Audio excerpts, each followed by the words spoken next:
All rise, please.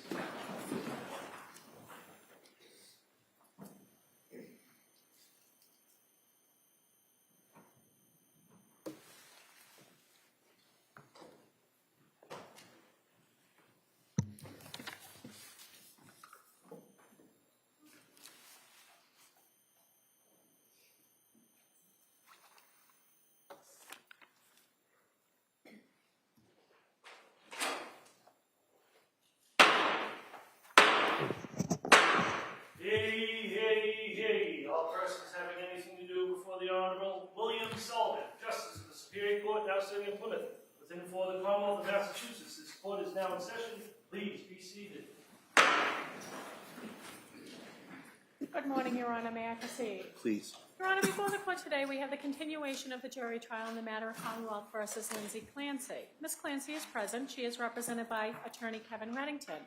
The Commonwealth is represented by Assistant District Attorney Jennifer Sprague and Assistant District Attorney Shannon Buckingham. Well, good morning, everyone. Nice to see everyone. I hope everybody had a chance to kind of rest up a little bit and come back here, and we're going to get right back to the trial. So I want to do first, ask you those questions since we had a long break, and then talk a little bit about the schedule and kind of today's schedule and kind of where we go from here. So first question, as you know, has any member of the jury read, seen, heard, or overheard anything from any source about any aspect of this case that would affect your ability to be a fair and impartial juror? All right. Next question, is there any other serious matter or concern bearing on your service as a juror in this case that anybody needs to bring to my attention at this time? Again, thank you so much for following those instructions. Today's schedule is that it may be kind of a little bit stop and start. Okay, so kind of bear with us on that. Might be a couple times you got to take a break just after a short amount of time, and then we'll bring you back in. It's just the nature of cases at this point. It's anticipated that the Commonwealth will close their portion of the evidence today. All right. Then at that point, the defendant has the opportunity, if they want to present witnesses and evidence if they want to. But remember, they don't have to. The burden of proof is always on the Commonwealth. All right.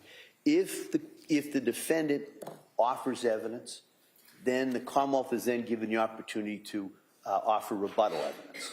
All right. And so that's kind of the next phase that we're about to go into after the Commonwealth rests.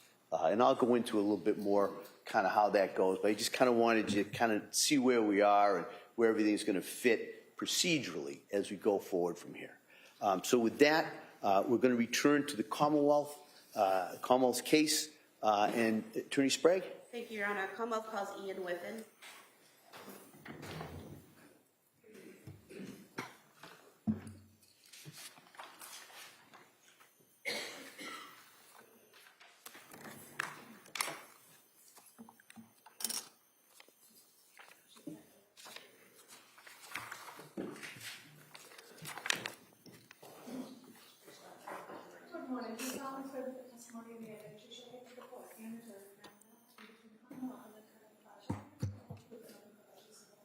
I would rather I do. Thank you. Thank you. All right. Good morning, sir. Good morning. All right. Attorney Sprague, please. Thank you. Good morning. Can you please state and spell your name for the record? Yes, it's Ian Whiffen. IANWHIFFIN. Where do you work? Celebrite. What is Celebrite? Celebrite is a digital intelligence company working in the digital forensics field. And how long have you worked there? Since 2020. What is your role at Celebrite? I'm currently a customer engagement manager. What does that mean? I work with customers, helping users of our tools to understand the digital evidence that they're finding and presenting. And what does digital evidence consist of? Any information which is extracted from a cell phone, primarily, or from a computer, which can be interpreted by the examiner and presented as evidence. It could be call history, messages, location data, media, anything that you can find from a digital device. And could you just briefly describe your educational and training background that qualifies you to do this work? Yeah, I've worked in IT for many years. In 2013, I began my career within Calgary Police Service in Canada as a digital forensics examiner. That was after spending approximately 9 or 10 years working as a patrol officer in the UK and in Canada. As part of my role as a digital forensics examiner within the Calgary Police, I went on numerous training courses. The Canadian Police College, they did an introductory course into digital forensics, and then further courses focusing on mobile data provided by some vendors, such as Blacklight or Cellbrite at the time, as well as further courses presented by the Canadian Police College, specifically about cell phones. And Cellbrite, the software produced by Cellbrite, is that software used to extract and analyze data from cell phones and computers? Yes, there are several tools within our catalog. One of them is designed to extract as much data as possible from a cell phone. And then one of the other tools is designed to take that extracted data, decode it, decrypt it, make sense of it, and provide it to the user in a way which can be searched, filtered, organized, reported, and presented. Does Cellbrite's ability to access cell phone data continually change based on improvements that are done to the phones themselves? Yes, there's constantly changes being made to devices which make it difficult to extract the data. There are changes being made to the software that means that the data that we extract is now different to the data that we extracted previously. A new feature, for example, or a change that's made by the software developer.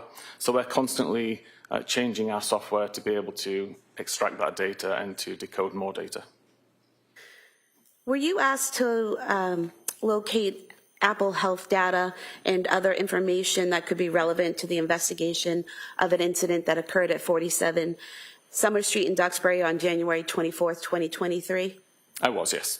And what is Apple Health data? Apple Health is a component of the iOS operating system which logs sensor data from multiple locations. So there's sensors built within an iPhone that monitor steps taken, flights climbed, for example, as well as third-party devices, Apple Watches, Fitbits, any other device like that. All the information is brought into the Apple Health application, aggregated, and made available for the user to see. Roughly how many phone extractions have you done? Since around 2013, well over 1,000 phones. And how many times have you done analysis on phone extractions? The analysis is part and parcel. So of those 1,000 phones or so which I've extracted, I've done analysis on all of those phones as well. And then you've also done analysis on extractions, like in this case where someone else did the extraction and provided the information to you and you did the analysis? Correct, yeah. Whenever I'm helping customers or users of our tools, they may provide me with the extracted data. So the data which I'm analyzing is more than the devices I've extracted. And have you testified previously in courts about what you've done in terms of extracting and analyzing information? Yes, I've testified in multiple courts around the world, approximately 28 times. Now, you received a copy of the extraction for Lindsay Clancy's iPhone 13, correct? Correct. And when you received that extraction, did you also want to know all the specific information about the case and the investigation? Typically, when I'm working a case, I don't want to know a lot of detail. I'd rather come to my own conclusions based on the data that I'm viewing rather than note the intricacies of the case. all I require is an outline, the date that something happened, the time, who was involved, basic information. And in terms of the extraction that was done on Lindsay Clancy's iPhone, that extraction, what type of extraction was it? That's what's called a full file system extraction. It's essentially all of the data which is being extracted from the device that is still live. And did you use specific tools to conduct your analysis? Yes, there's the Cellbrite physical analyzer tool created by Cellbrite, and also my own tooling applications that I've been working on for several years. So you've actually made your own tools that allow you to examine phone extractions? Correct. There's some tools that I've been working on since prior to joining Cellbrite, tools that as an examiner I decided that I needed to create for myself and make available to others. And I still use those tools to this day. And these tools that you used, are those the tools that allow you to examine and categorize the information, the data that you find in the extraction? Yes, the primary point of the tool is to go into the data, decode it, provide it in a way which is easy to filter and search, but also additional tools there that allow you to dig into the data and look at the raw information, the databases, the files, all of the raw information, which is what our tools initially decode. And did you focus in on a particular time frame when looking at the data on the defendant's iPhone? Primarily, I knew that the date of the incident was 24th of January 2023, so that was the main focus of my analysis. But some of the data I was aware could be from further afield than that, so I took a look of, I think it was around 3 weeks before that, so early January to late January. Were you able to look at the health data on January 24th, 2023 that was in the defendant's phone extraction? I was, yes. And what is health data? And how does it show up on a phone? The user of the phone would be able to access the health data via the health application, where the information is broken down to explain how many steps have been taken over a particular period of time, the approximate distance that was travelled, the number of stair flights that were climbed. That data is stored on the device itself in a database. So as a forensic examiner, I can take a look at that database in its raw form, understand exactly where that information is coming from, and present it to the user of our forensic tools in a slightly more forensic-friendly method than the user of the application on the phone would see. Showing you on the screen here, page 4 of your report. Looking here, we have a section here, heart rate data, is that correct? Correct. And you're able to see here, what can you tell about the heart rate data from the extraction? So heart rate data comes from wearing an Apple Watch or a similar device, not from the phone itself. In the case of this phone, there was an Apple Watch paired to the device, and all of the heart rate data, which is recorded periodically throughout the day, is stored within the health database. And what was the name associated with the Apple Watch? So as it says in the third paragraph down, the Apple Watch itself was called Lindsay's Apple Watch. And here in the report, you're able to show the recorded heart rates throughout the day. How is the heart rate recorded and sent to the phone? There are sensors on the Apple Watch itself on the rear, which periodically check the heart rate at any given time, and that information is sent to the phone via Bluetooth.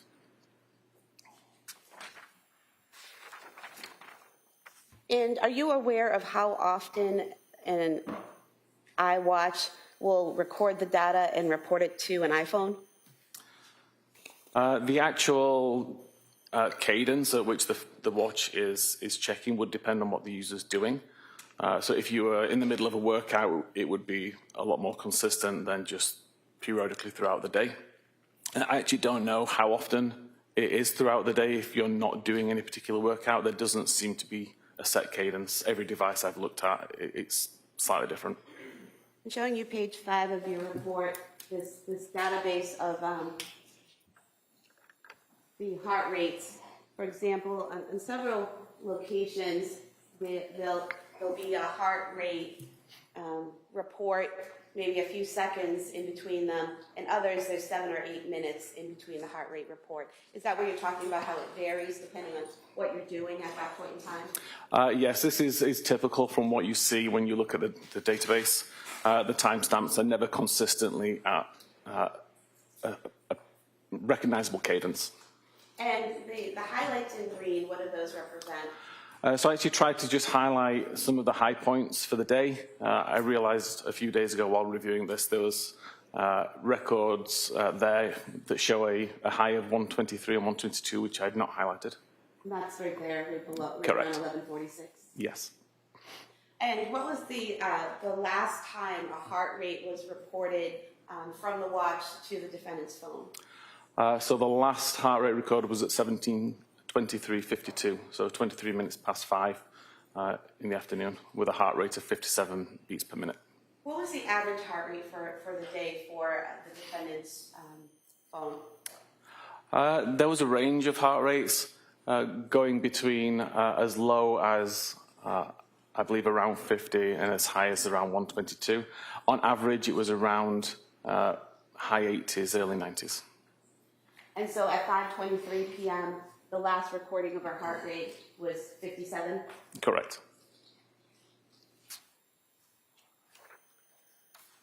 And there aren't any further heart rates reported to the phone after that point, correct? That's correct. And what are some of the reasons why a watch would no longer be reporting a heart rate to the phone?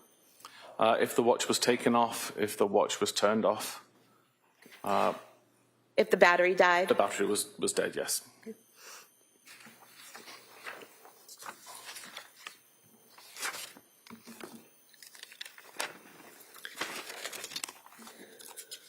You also mentioned flight climb data. What is that? Flight climb is information which the Apple Health application stores every time it detects that you walk up a flight of stairs. So a flight of stairs would be considered either a 3-meter or 10-foot incline over 16 steps. So the device has detected that both the altitude has changed by 10 feet and there were steps being walked at the same time.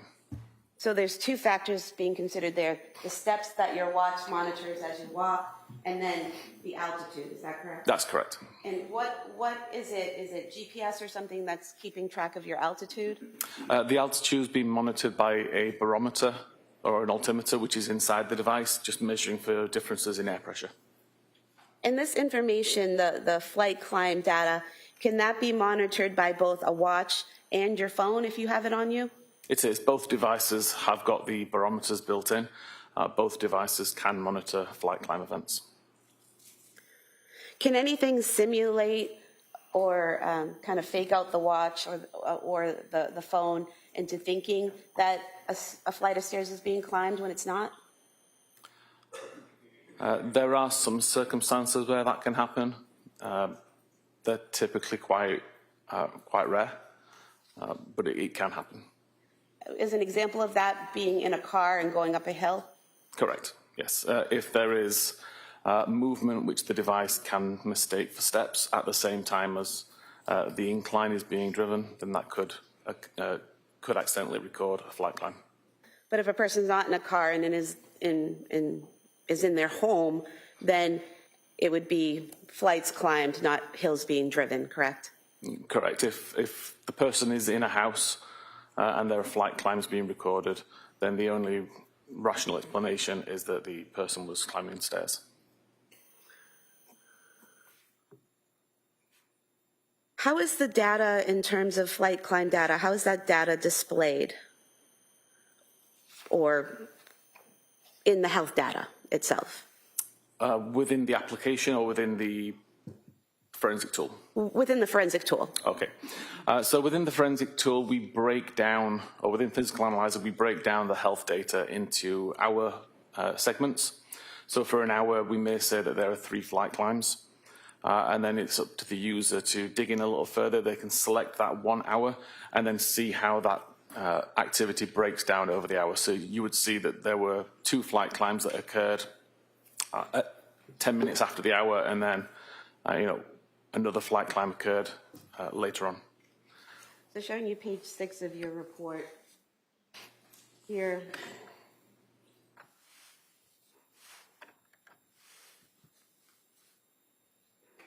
The top box here, is that showing the general hour data where 3 flights have been climbed?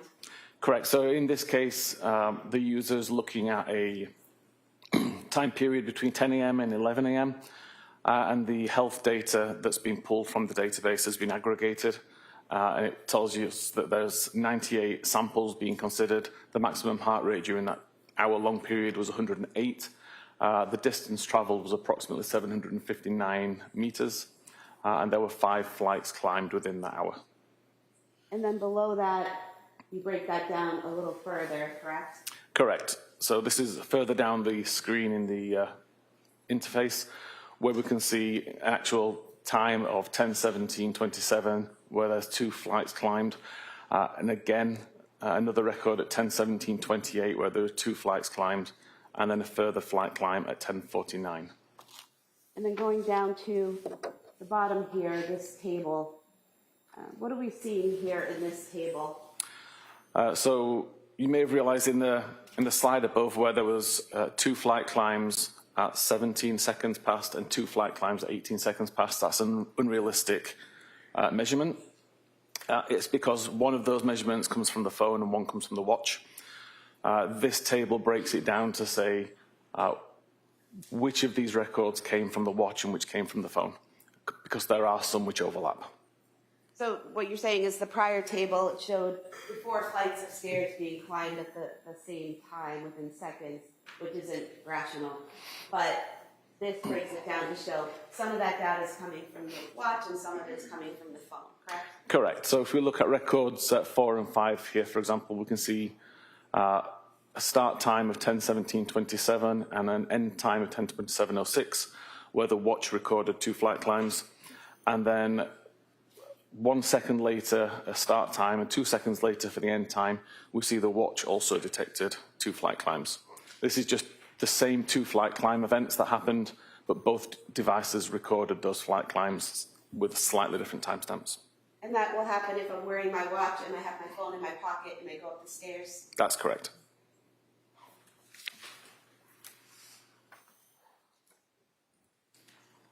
Did you do something to compare these times and make a table where where you ignored or disregarded the double entries? I did. I tried to correlate and discard all of the duplicate information. So where there was an event of a flight climb that was recorded on the watch and the phone, rather than provide information that said there was 2 flight climbs, I would ignore one of them and limit it to just the ones which we could prove happened. And that's displayed here in this chart at the bottom of page 7 of your report? Correct.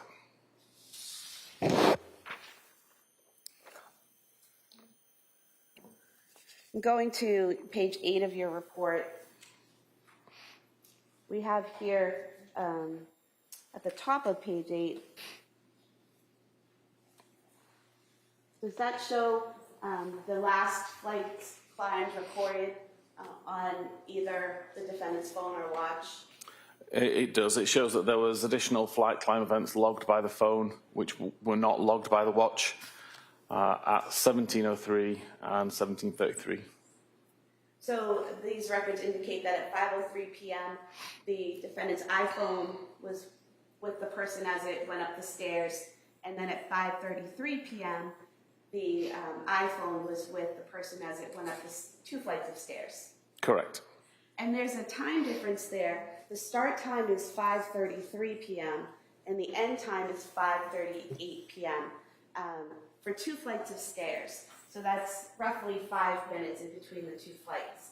Is there a way to explain that length of time? The way the Apple Health data records this information, aggregates it, it tries to group events together.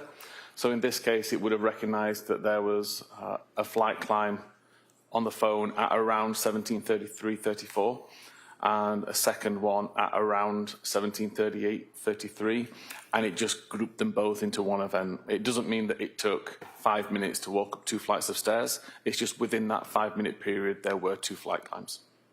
So if I have my phone in my pocket and I climb up a flight of stairs and then I spend a few minutes on that floor and then still with my phone in my pocket go up another flight of stairs, that's representative of what we're seeing here at 5:33? Correct. There tends to be around a 10-minute window where it tries to check every 10 minutes, but it can reduce that window in a case like this where it sees that there's group data within a smaller time period. And then further down on page 8, we have another table here, which seems to have combined data of heart rate and flight climb data. Is that correct? Correct.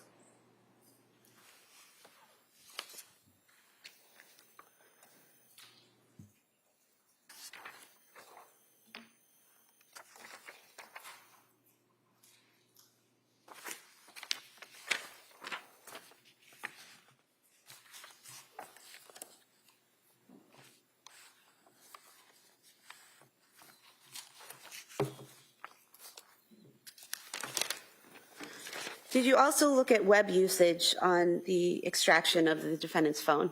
I did, yes. And what did you do to look at the web usage on the phone, and what time frame did you look at? For web usage, I expanded the time of interest to early January to the 24th of January, and just took a look at any web history over that time.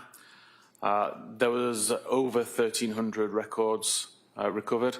I took a cursory look down that list and highlighted some which potentially were relevant to the case, and then provided the 1,300 actual records as a appendix report. And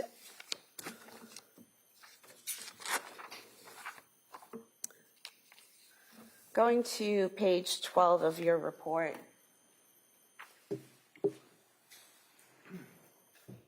looks like you started here on January 10th, 2023, is that correct? That's correct.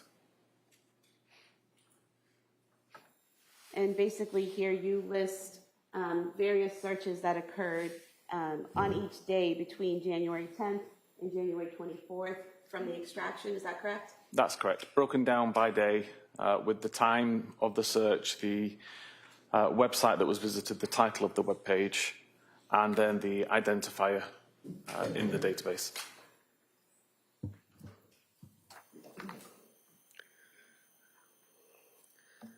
And looking at these searches, on January 12th, 2023, at 19:48, so that would be 7:48 p.m., is that correct? Correct.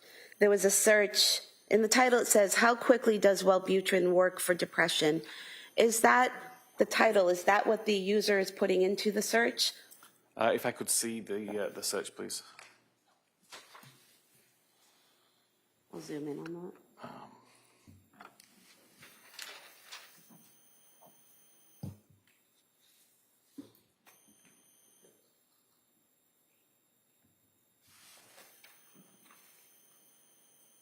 Yes, so the top entry here we can see starts with https www.google.com/search !Q.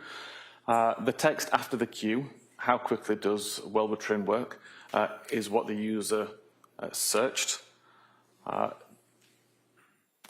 Typically that is exactly as the user typed it, assuming that there are no auto-completions in place.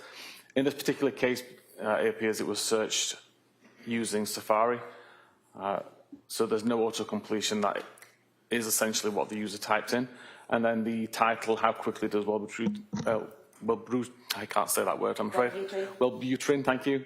Work for depression, Google search, is the title of the page which Google assigns. So where it says after the Q, how plus, quickly plus, does plus, the user's not putting in those pluses, correct? Is that, what were you calling those? So that's part of the attribute.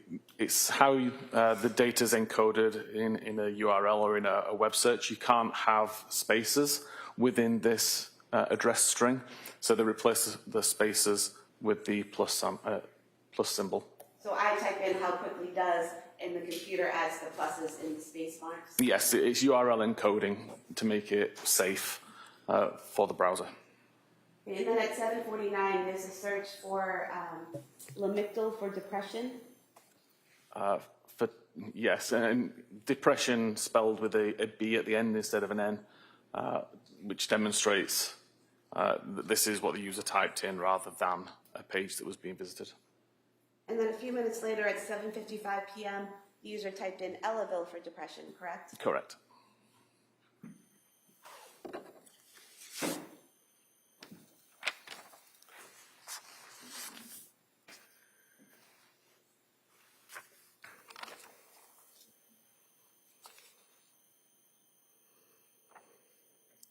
And then on page 16, on January 18th, 2023, at 10:25,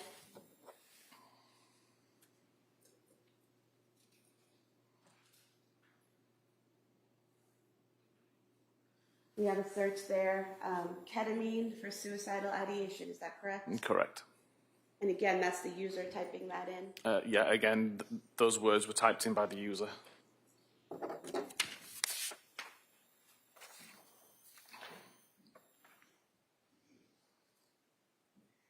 And then on January 19th, 2023, on page 17 of your report,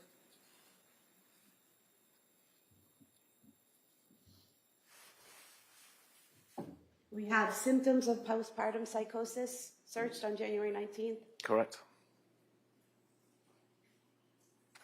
And again, so we're looking at, this is AM, correct? 9:24 AM that was searched? Yes, the morning. And then 9:30 AM, there's another search for psychosis symptoms? Yes.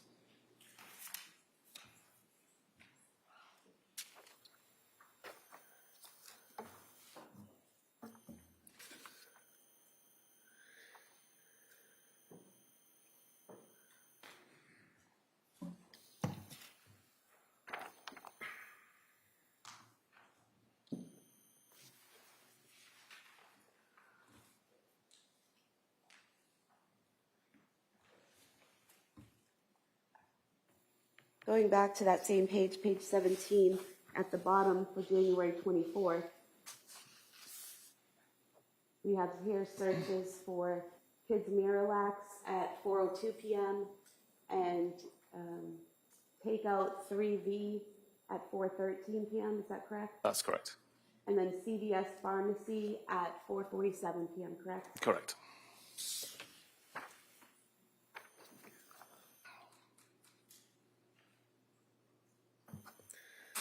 There was also an Apple note that you found in the records, correct? That was.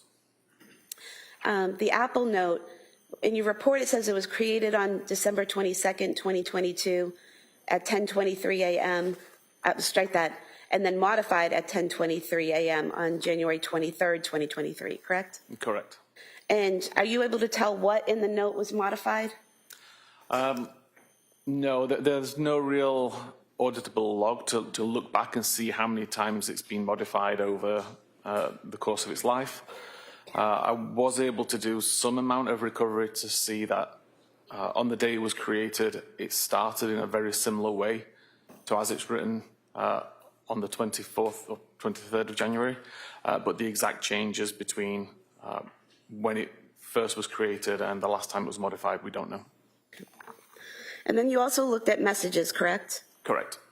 And were you able to compile the messages that were sent and received between the defendant and her mother and the defendant and her husband on January 24th, 2023? I did, yes. And were you able to arrange it using the tools that you use in a way that looks like you might see it on your phone? Yeah, I tried to prepare it in a report which would be easy for any viewer to understand. based on their own usage of text messaging. So showing you page 19 of your report, what we have here is an enlarged version of what you might see on your phone, correct? Correct. And so is this in blue, is this Lindsay's phone? It is. The messages in blue on the right would be outgoing. The messages in grey on the left would be incoming.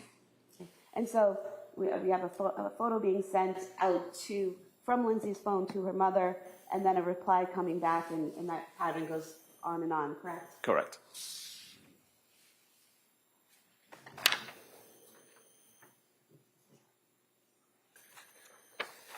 And then looking at page 22, you were able to do the same in terms of her contact with Patrick Clancy that day, correct? I did, yes. And so in gray, we have Patrick Clancy sending a message to Lindsay Clancy, and in blue is the response, correct? Correct.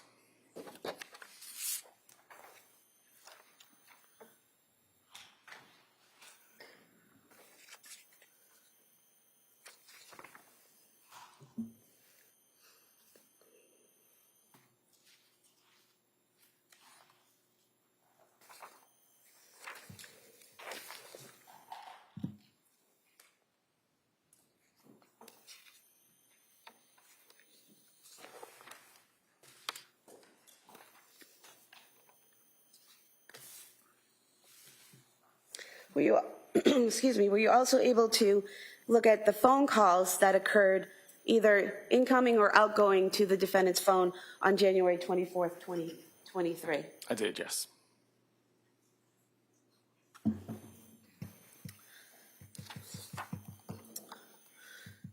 And looking at page 27 and 28 of your report, first on page 27, just looking closely at the phone. Here in the report, it says 2024. Is that a typo? Is that supposed to be 2023? That's meant to be 2023, yes, I apologize. Okay. And so what we see here, can you just tell us what these columns are? Yeah, the start time of the call, typically when it is answered by the recipient. The end time, when the call's ended. The metadata is information including who the call was to or from, how long the call lasted, and then the reason that the call disconnected, and then a record ID. So if you had the database, you could go in and find this record based on the ID number. And looking at page 28, this is the continuation of that table regarding the phone calls, is that correct? Correct. And so what we're seeing here is at 17:33, which would be 5:33 p.m., there's an incoming call from Patrick to Lindsay's phone, is that correct? Correct. And it says duration 8 seconds, 0 seconds. Does that mean it was not answered? In this case, it was an unanswered call. And then at 5:34 p.m., roughly a minute later, there's an outgoing call from Lindsay's phone to Patrick's, correct? Correct. And that call was approximately 14 seconds? Correct. And then at 6:09 p.m., another incoming call from Patrick to Lindsay that went unanswered? That's correct.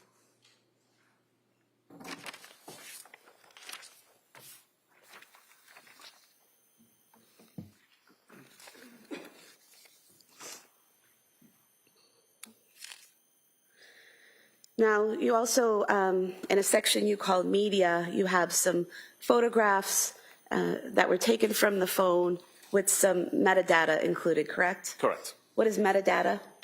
Metadata is information about that photograph. It could be the device that captured it, the time that it was captured, the location, information about the lens, the lighting, etc. And so looking at page 29 of your report, just for an example, what we have here are 3 photographs, correct? Correct. And the metadata for the first one shows captured at South Shore Medical Center, is that correct? Correct. How were you able to determine that's where that photograph was taken? The metadata of the photo included the latitude and longitude where the image was captured. I took that latitude and longitude and looked on Google Maps to see a physical address. In this case, it came down to the South Shore Medical Center. And then the third photo here, that shows captured at the home address on Summer Street, is that correct? Correct.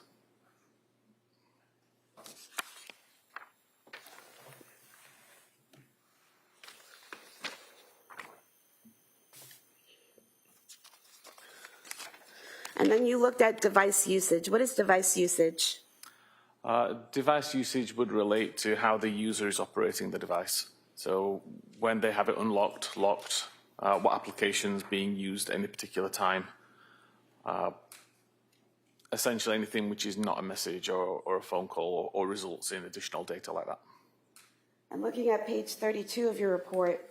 In that device usage log, it shows that the last time the device usage was logged was at 5:13 p.m., correct? So this table relates just to the locking and the unlocking of the device. So the last time the device was unlocked was at 17:13:16. The device was locked again around 2 minutes later at 17:15:12, and the device was not unlocked again. And so where the device was not unlocked again after 5:16 p.m., but we have a phone call being made at 5:34 p.m., how does that happen? There is a setting within iPhones that allow you to use a locked device to call back numbers for missed calls. So in this case, Lindsay had the missed phone call. That would have shown on screen as a notification as a missed call. And without unlocking the device, you're able to call that person back. So you just press on the icon that shows up, you have a missed call, you press on that, and you can call the person back without unlocking the phone? Correct. And then what is application focus? Application focus is literally the application which is visible on screen at any given time. And at 4:13 p.m., 16:13, on January 24th, you've highlighted it in green here. What are we seeing there? At 16:13:23 until 16:14:50, the Apple Maps application was being used, visible on screen.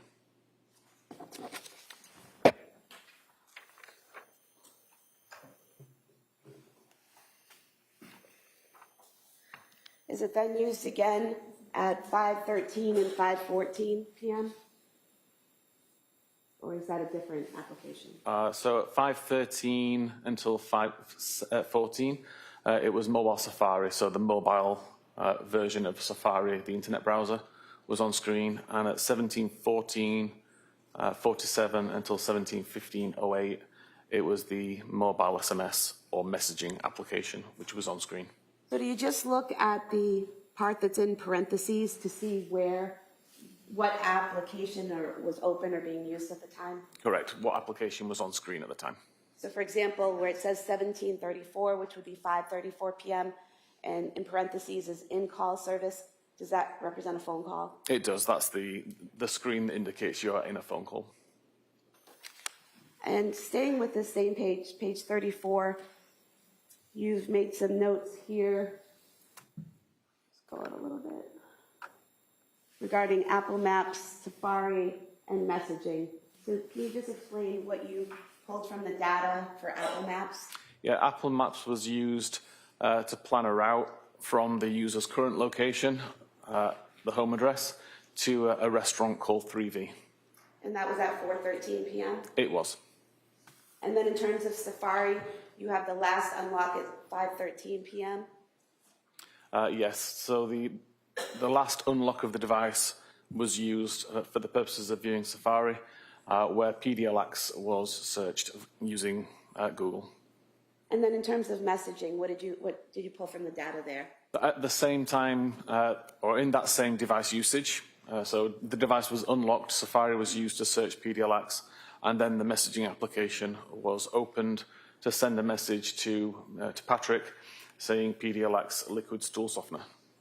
And that was at 5:15 p.m.? It was.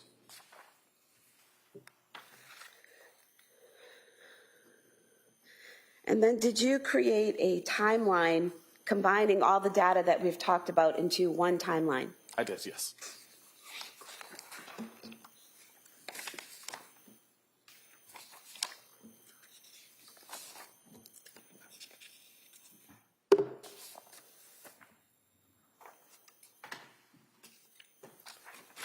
I'm going to the last page of your report, page 43.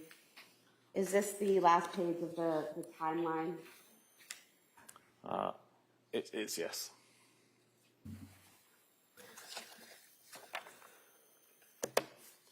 And in that page, can you explain what we're seeing here?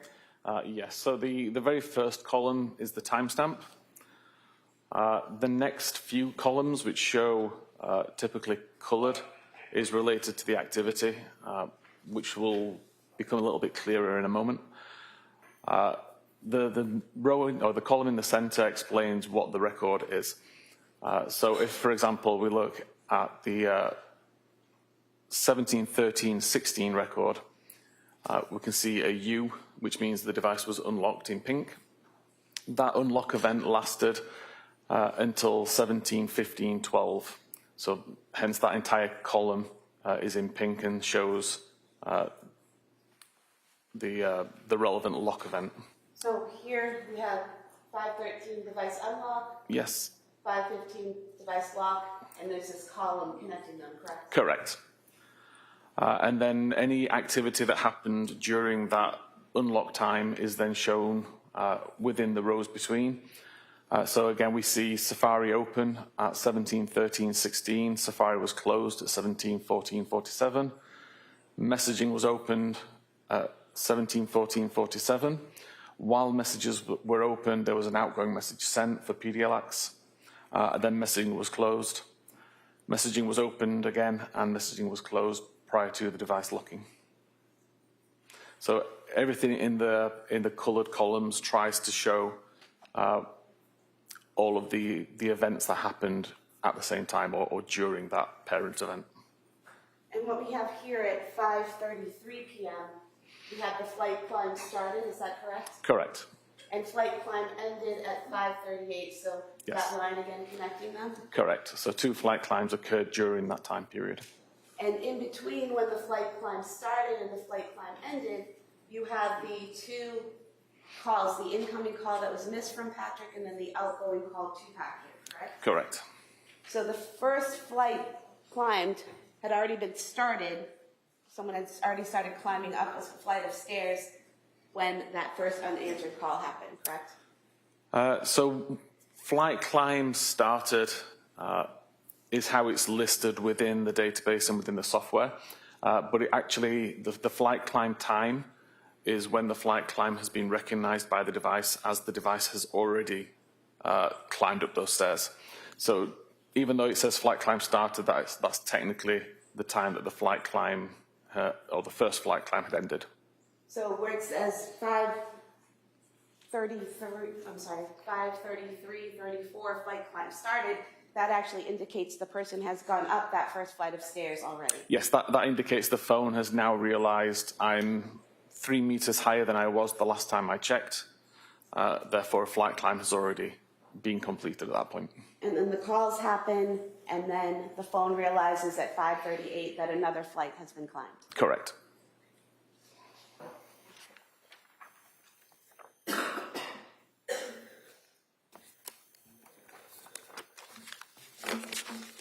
I would move to submit the report as the next exhibit. No objection. All right, that report may be admitted.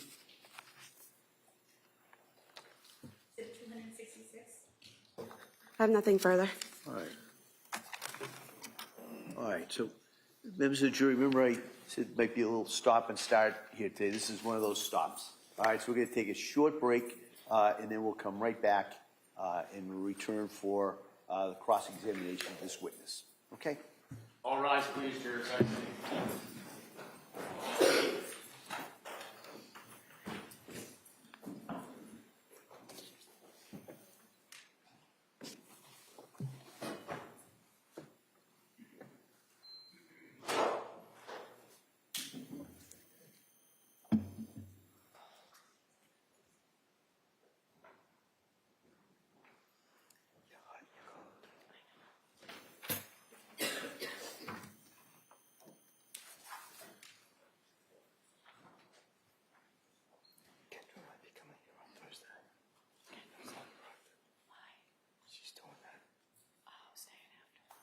Jurors have exited the quorum. Court's in session. All right, so the court will be in a short recess at this time. Thanks. Court, all rise.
court is back in session. You may be seated.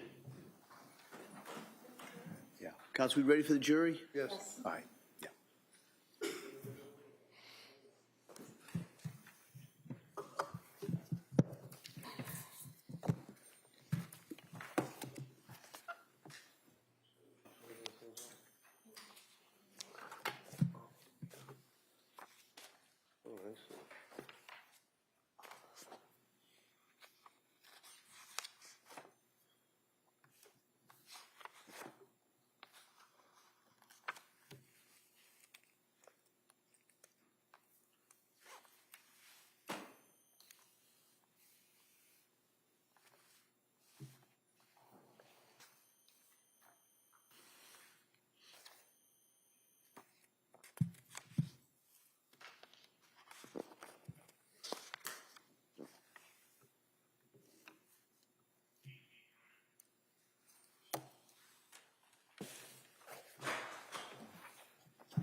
All rise, please. Jurors entering.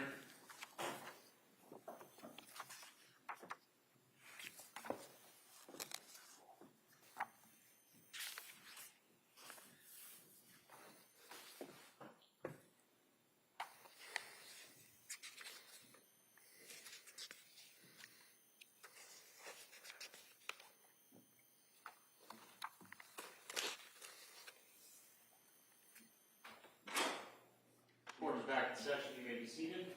Your Honor, for the purpose of the record, we return back to the call of Commonwealth versus Lindsay Clancy. All parties present, including the 18 jurors. All right. Thank you, Madam Clerk. Mr. Reddington? Thank you, Your Honor. Morning. Good morning. Mr. Whiffen, just a couple of things. One of the takeaways or question that I had is that you were talking about, in reference to the Apple Health data, fair to say that there's an issue as to the accuracy or reliability of the Apple Health data. You've actually done research on that. I've done research on it, yes. Okay, and one of the things that you did is back about a year ago, June 28th of 2025, you did a blog article on Apple Health accuracy and reliability, and it talked about using a pitch, which I think is, you guys refer to like a football field or something? It was a rugby field, but yes. And then you had somebody put the watch in their right pocket, somebody with the left pocket, and then someone else held it in their hand, you measured it, and things of that nature, right? Correct, it was 3 phones. Some of the things were off a little bit, but basically you put that in your report and you were able to draw your conclusion as to the accuracy and reliability, as you say, of the Apple Health data, right? Correct. Now, if someone is wearing an Apple Watch, is that what records heart rate? As the heart rate is on the watch, yes. It is on the watch, Yes. okay. And the steps that the person takes, things of that nature, the movement, is that on the phone or would that be on the watch? That's on both the watch and the phone. Okay. Now, if you have an Apple Watch and you test it or you examine it, would you be able to determine what information was actually recorded by the watch while the person was wearing it? Yes, the information that's recorded within the Apple Health database does specify whether the information comes from the watch, the phone, or from a different device. Okay. And in this case, if I understand correctly, the Apple Watch stopped recording data at, is it 5:23? It was around that time. Okay. You know what? I'm going to give you your report. Feel free to just refresh your memory or look at it or whatever helps you out. Thank you. Yep, no problem. I just want to get the times down. I think you indicated that the watch stopped recording information at 5:23 p.m. Yes, the last heart rate was 5:23:52. 52, okay.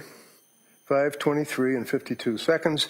And then I believe the phone and watch stopped recording at 5:38, was it? The last usage of the, let me double check this, I believe the last usage of the phone to record flight climb data was at 5:38, yes. All right, and after 5:38, it's pretty much blackout. There's no further information or recording, right?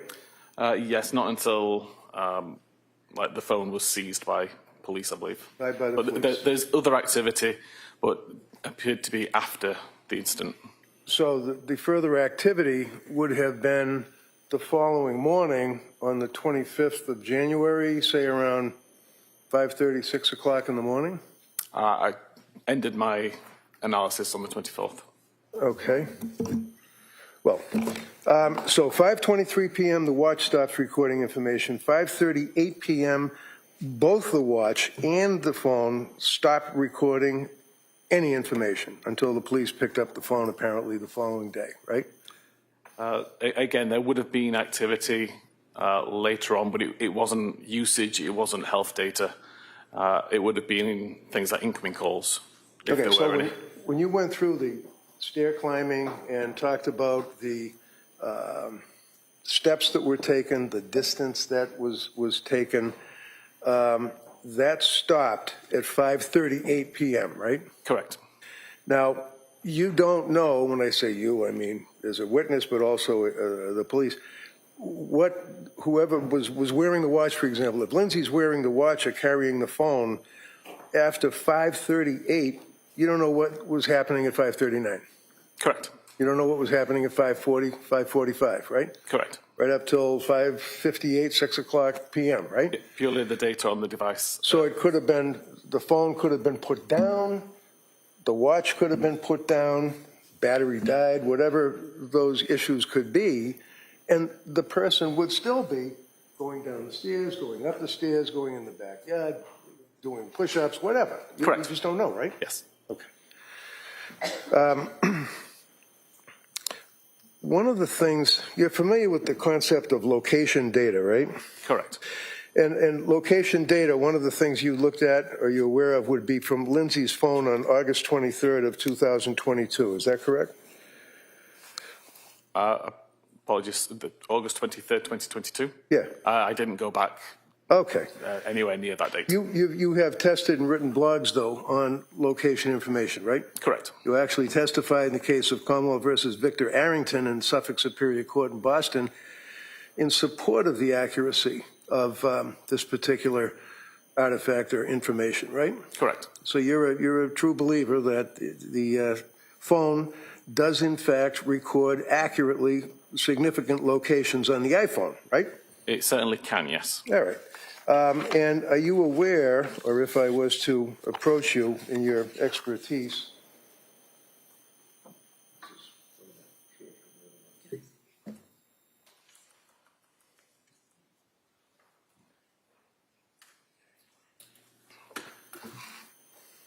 it's just a doctor.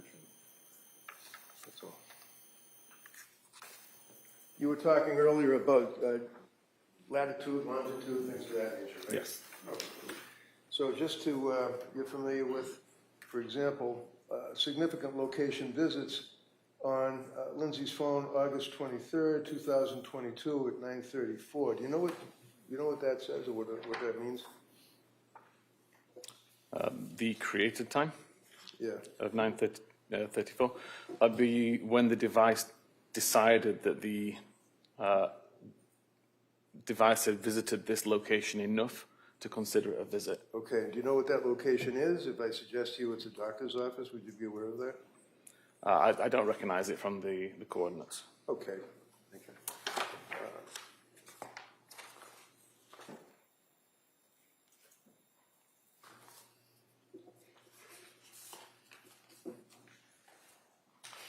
This here you're familiar with too as well, right? The geodata with the latitude and the longitude? Yes. And you're familiar with the fact that you can take the metadata off of the information on the cell phone, one of which would be latitude and longitude. You'd be able to determine, for example, that this would be the Lindsay Clancy home, correct? Yes, correct. You've seen this before, right? It rings a bell, yes. Okay. I'd offer this room. Any objection? No objection. Okay, that may be admitted. Thank you. All right, thank you. Now, you have your report in front of you, right? Yes. And that's captioned Digital Forensic Report, and it's in evidence, so the jurors are going to be able to review it in its entirety, right? Yes. If I could direct your attention to page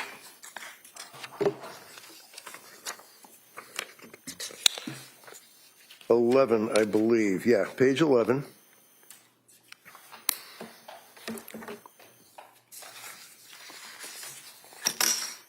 Okay? Yes. And just so the jurors are able to acclimate themselves to it, that would be this item here that you went through with the district attorney, right?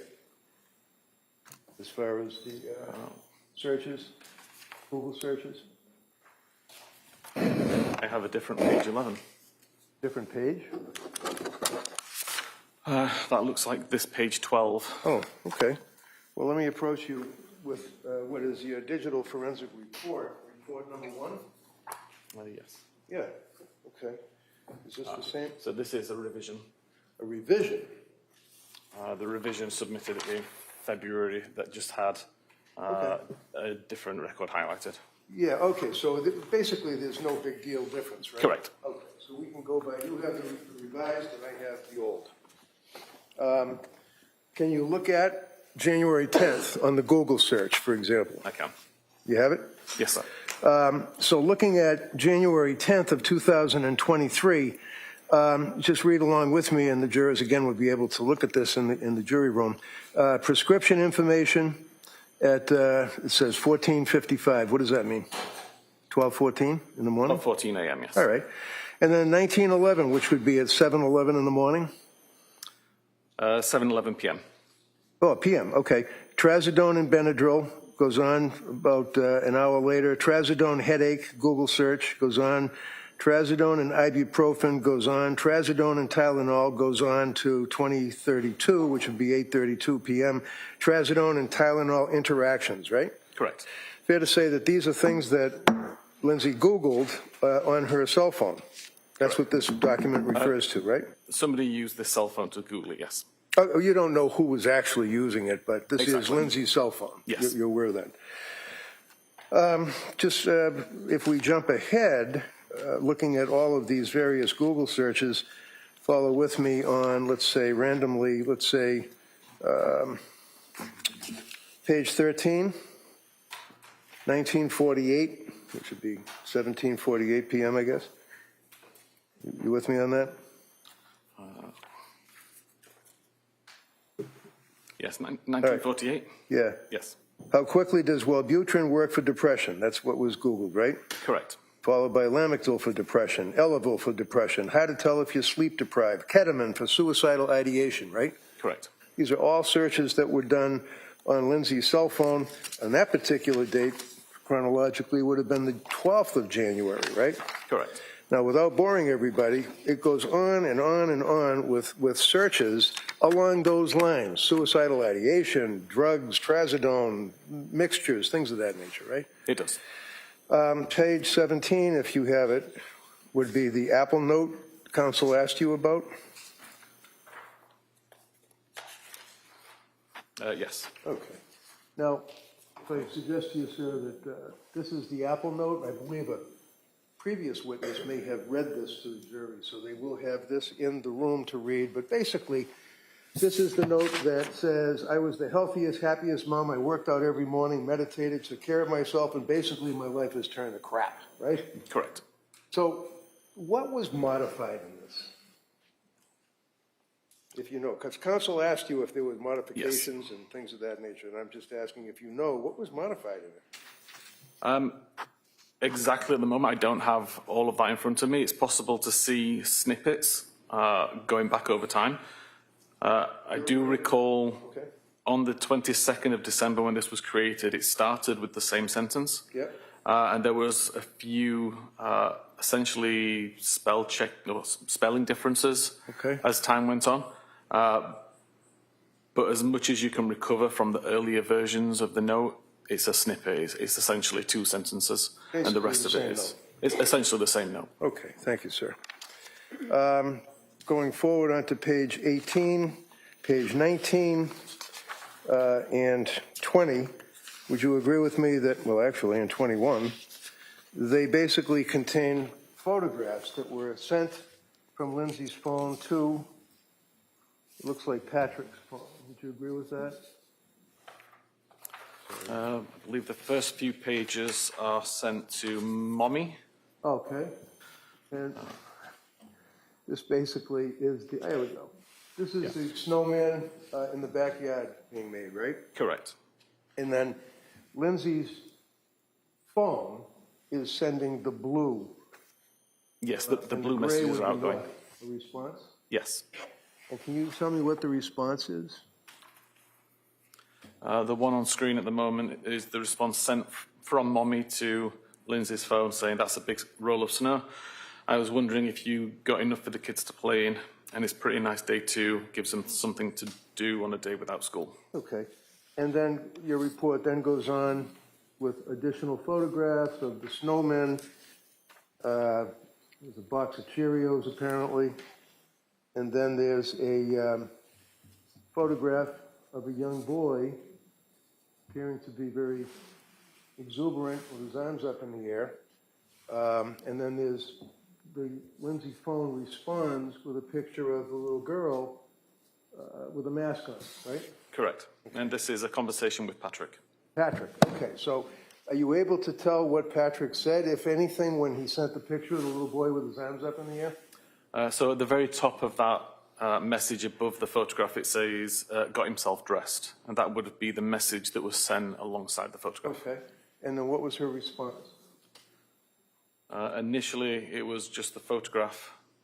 Did she respond any further in your report or your research? Sorry? Did you see any response in your research of the phone? I don't remember seeing any response. All right. Can you look at page 22? Yes. Okay. And this would be on January 24th, 2023. And it looks, what time is that? 8:19 in the morning? Yes. Okay. So if I suggest to you, sir, you can even look in your report. This is in the same thread with the little girl making the snowman and the text about, it looks like a nice day, hoping you got snow, things of that nature. And there was a reference by the mother or mommy to get the hot chocolate ready, things of that nature, right? The message at 8:19 a.m. that says cutie was sent by Patrick in Okay. a different thread to the snowman photographs. Okay, but I'm asking you about the one that's underneath the snowman and the mummy text. The last commentary is get the hot chocolate ready. Oh, yes, that's the one Okay. from...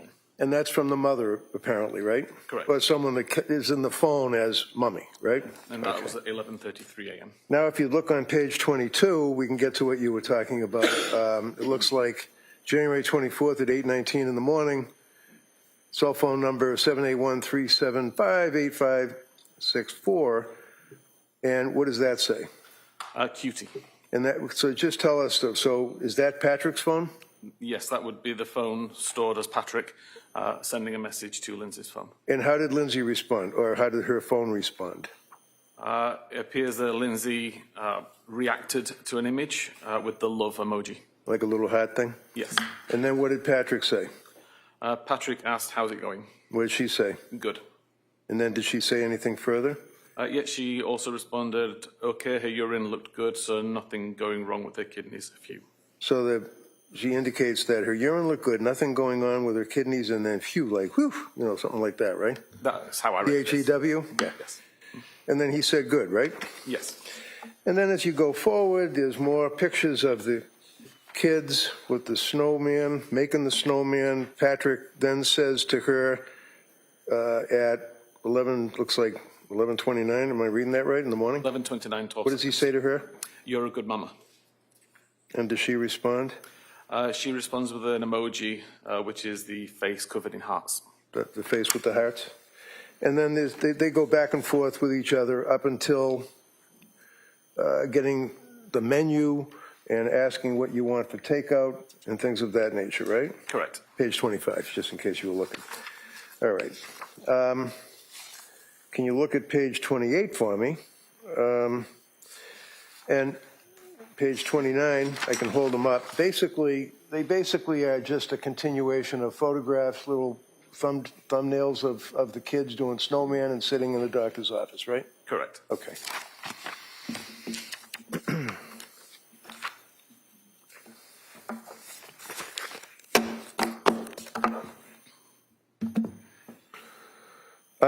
One of the things that you did is that you actually performed a comprehensive search. Is that a full focus extraction? Is that what you call it? Full file system extraction. Okay. And you did that for the phone belonging to Lindsay Clancy, right? Correct. That would be what you refer to as your appendix? The appendix 1 of the Lindsay Clancy phone is 1,300 and some web search visits. Okay. So I'm going to hand you what says report number 1, iPhone belonging to Lindsay Clancy, and ask if you can recognize that.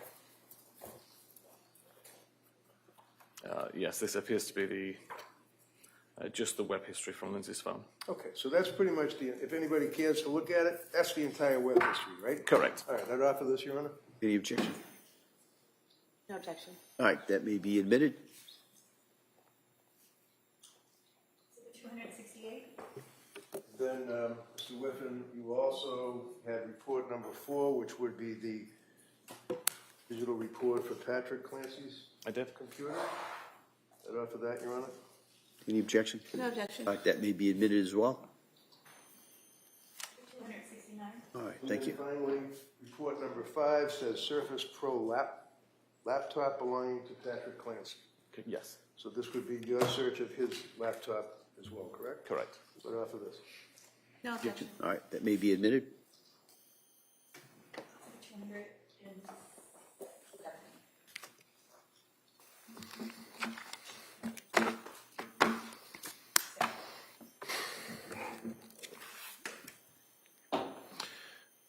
Approaching you with an item, sir, I'm just going to...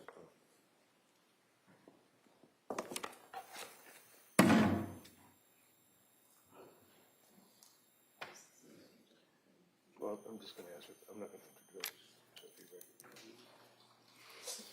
No problem.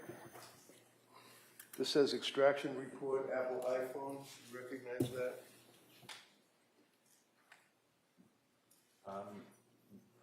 Yes, I didn't create it, but I recognize the report. Okay, so that is a Celebrate report of the extraction of Lindsay's phone, correct? Yeah, you can look at whatever you want, yeah, of course.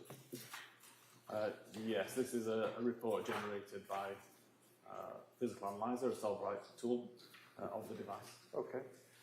Now, if you look at the report, for example, just randomly on page, let's say, 9, bottom line, it says web history. I just grabbed that random. January 24th, 23, correct? Yes. And then you go to the right, and it says Lindsay's iPhone mobile library? Yes. Okay. And then it has the time that it was recorded, right? Yes. And what time would that be on that date, which is January 24th? It would be 9:35 local time in the morning. So if you jump ahead to January 25, 2023, let's say, is that 7 o'clock in the morning? Yes. Okay. And that says, what is it measuring at 7 o'clock in the morning on January 25? So this is for the hour of health data. So it's been aggregated and it shows that between 7 a.m. and 8 a.m. There was 47 meters traveled. Okay.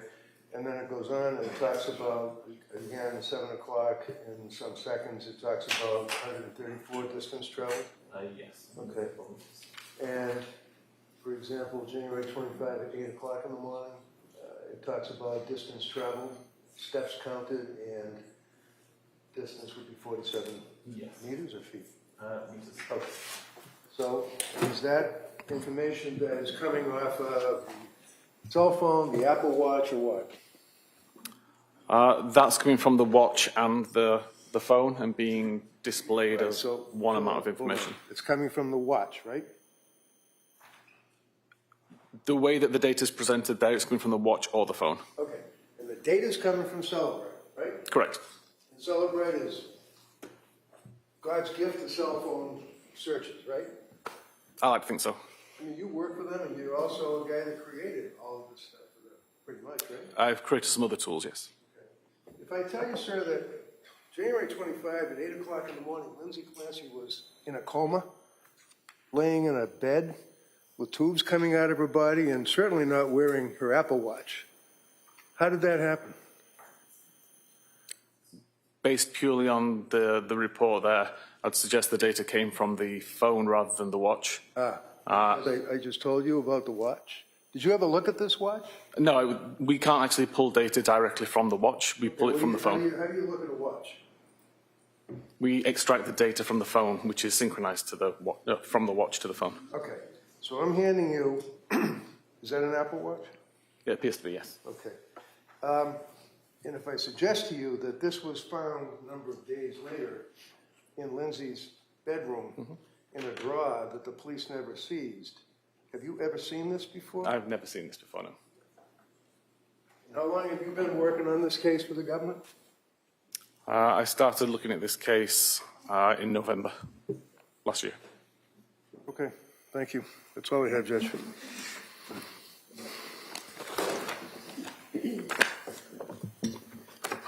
All right, redirect. Thank you. Sir, from the documents that defense counsel just showed you, the activity on January 25th, was it your testimony that it could have been from the watch or the phone? It could have been either device. But what he showed you, did that have enough data on it to tell you specifically whether it was from the watch or the phone? No, I'd need to take a look at the database itself and see where that information came from. And you were saying that you cannot pull data from the watch itself, is that correct? Correct. We don't extract the memory from the watch itself. We extract data from the phone, which is synchronized to the watch. So we ultimately get the watch data from the phone. And why is it that you don't pull it from the watch itself? Apple's proprietary connections, the encryption that they use on the device complicates extraction. And essentially, considering we get everything from the watch via the phone, it's just additional work required to pull data from the watch, which would just be a duplicate of what we already have. And you said that the watch syncs itself to the phone, relaying all data that it's collecting to the phone, correct? Correct. And Lindsay's watch was synced to Lindsay's phone, correct? It was. And if you were able to look at the data from the dates defense counsel mentioned from the extraction itself, you would be able to tell whether the January 25th data was coming from the watch or the phone, correct? I would, yes. But you can't from what he showed you, correct? From the printout, no. I'd need the actual data. And if on January 25th, the police have the phone, and they're bringing it to an evidence room, and then they're bringing it to storage room, is that going to show steps and distance traveled? Yeah, whenever the device is turned on, or whenever the phone is turned on, it will consistently record steps walked regardless of who's carrying it. It will consistently record flights climbed regardless of who's carrying it. And so if the watch is turned off in a drawer somewhere, the phone would be what's relaying, or not relaying, but the phone would be what's recording the distance traveled and the steps taken, not the watch, correct? That's the presumption, yeah. If the watch is turned off, it's not doing anything, any data would be from the phone. And earlier, defense counsel just put in some exhibits of your indexes for all the data that you looked at for the phone and the computers, correct? Correct. And those indexes, do they contain everything that was on the phone and everything that was on each computer that could be pulled from the phone or the computer? No, they were focused reports or focused searches. So for my reports, they were focused to essentially the internet history on those devices. The large Cellbrite report, again, I don't know who created that. I don't know what options were selected by that user, but there will be data on the device which is not covered in that report by virtue of that's how decoding works. And on the, defense counsel asked you about the flights climbed and how the last reading was at 5:38 p.m., correct? Correct. The last incoming phone call that you registered on your charts was the 6:09 p.m. phone call from Patrick to Lindsay that she did not answer, correct? Correct. From 5:38 p.m. to 6:09 p.m., were there any other flights climbed showing from either the watch or the phone? Don't believe there was, no. And Your Honor, we'd move to submit the full extraction as the next exhibit. It's being copied now, so we just put a disc envelope in its place. Yeah, no objection. All right, that may be admitted. If I may, Your Honor, so you make reference to 5:38 for her question that there's no flights climbed, recorded, or anything up until 6 o'clock, right? You just answered that question. Correct. That's because the phone was either dead, off, we already went through that. She could have been walking all over the house, the yard, anywhere, right? Yeah, the phone did not detect anything. I don't know why the phone didn't detect anything, whether it was... So your answer is you Set don't know down. what, I don't mean to be rude, your answer is you don't know why, right? Exactly. I don't know why it wouldn't Okay. record. And you did not report at all on the steps and distances, did you? I didn't know. Okay, thank you. Anything on that, Como? No. All right, thank you, sir. You may sit down. Thank you.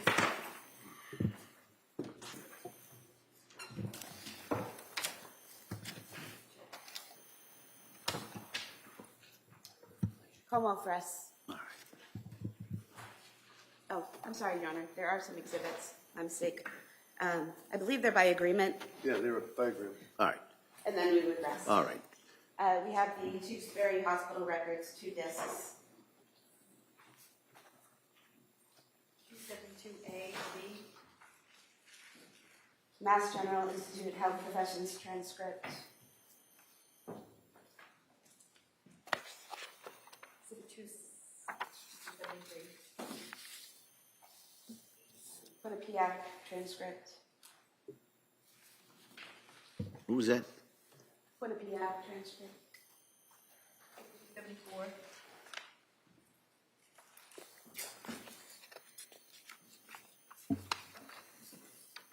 And then employment records from Mass General Hospital. 275.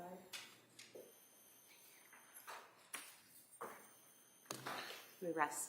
All right, and with that, the Commonwealth rests? All right, all right, so, members of the jury, as you heard from Attorney Sprague, the Commonwealth has rested. All right, so at this point, I've got to address some matters with the attorneys. So I'm going to, this is another one of those stops. We're going to take a stop at this point, have you go back to the jury room, we'll address a few things with the attorneys, and then we'll bring you right back in, okay? All rise, please, jury. Thanks.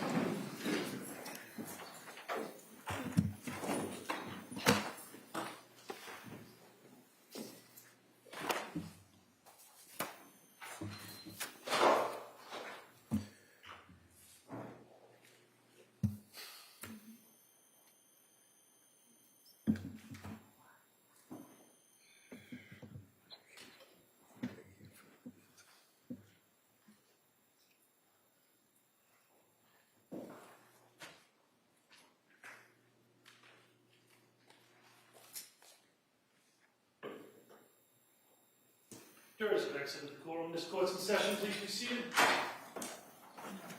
Before we do the motion for required finding, Your Honor, is this a good time to take the morning break? Sure, do you want to take a short break? I'm looking something up, that's all, I All right, apologize. so the court will be in a short recess, and we'll come back without the jury. We'll address the motion, and then we'll kind of go from there. Okay, thank you. Court, all rise.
All right.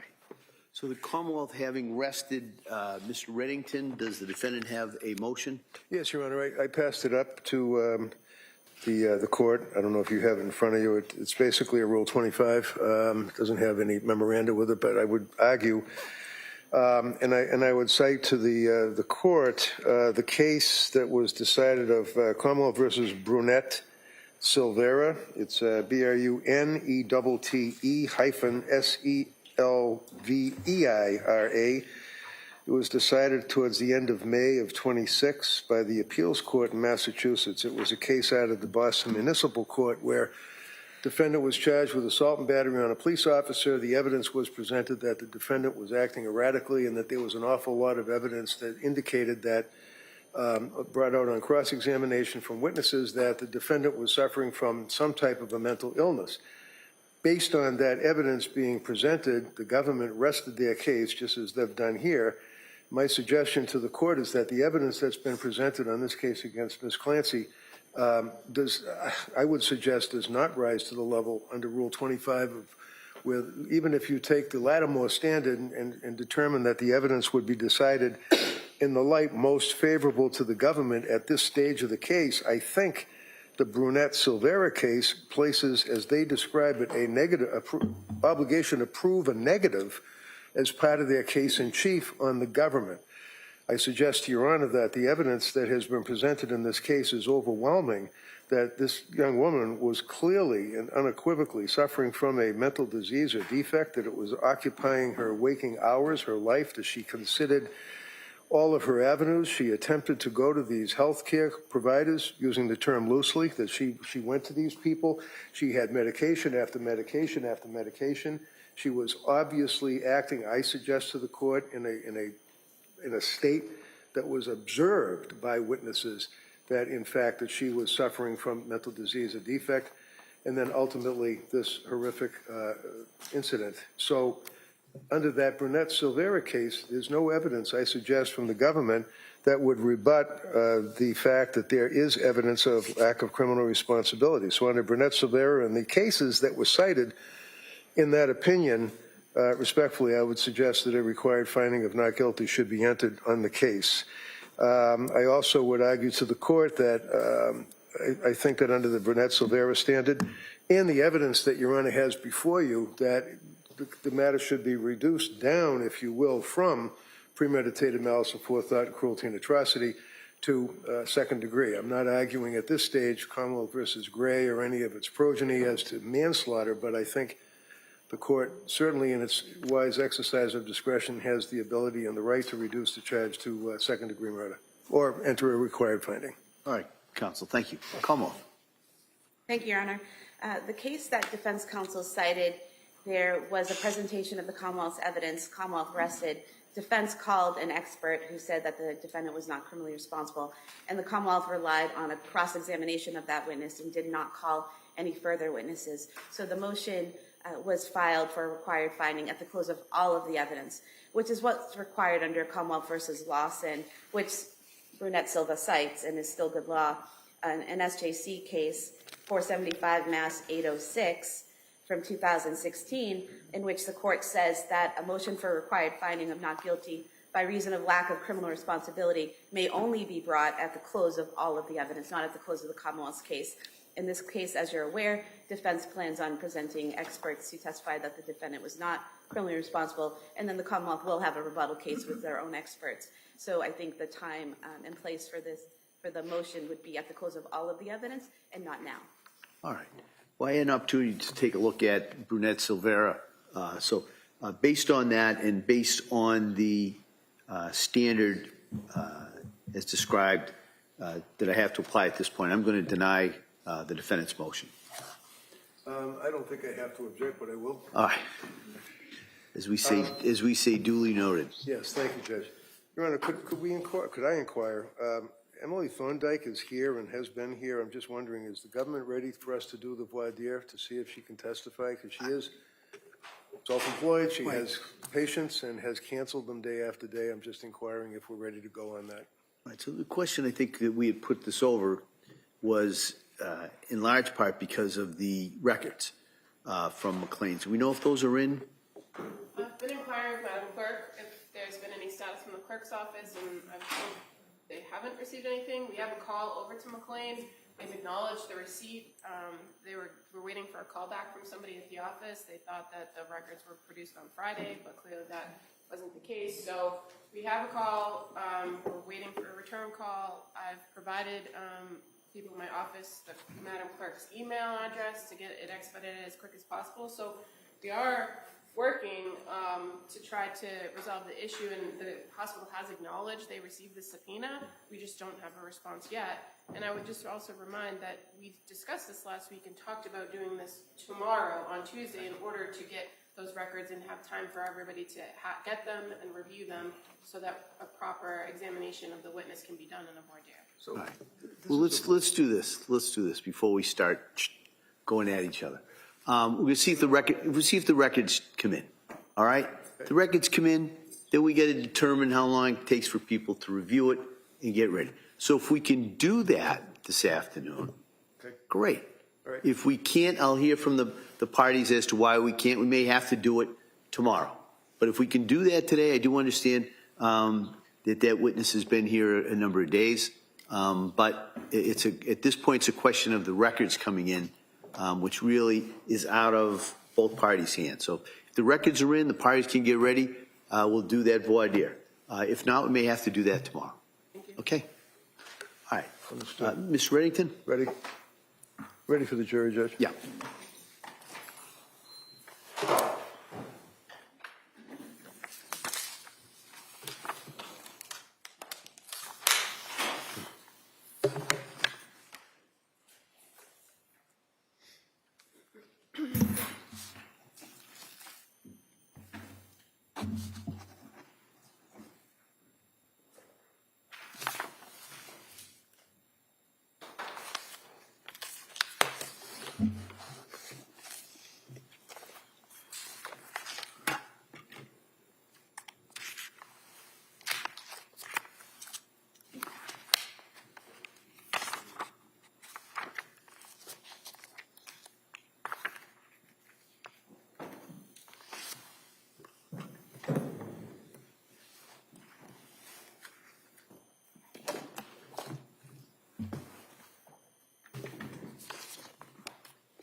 Entering.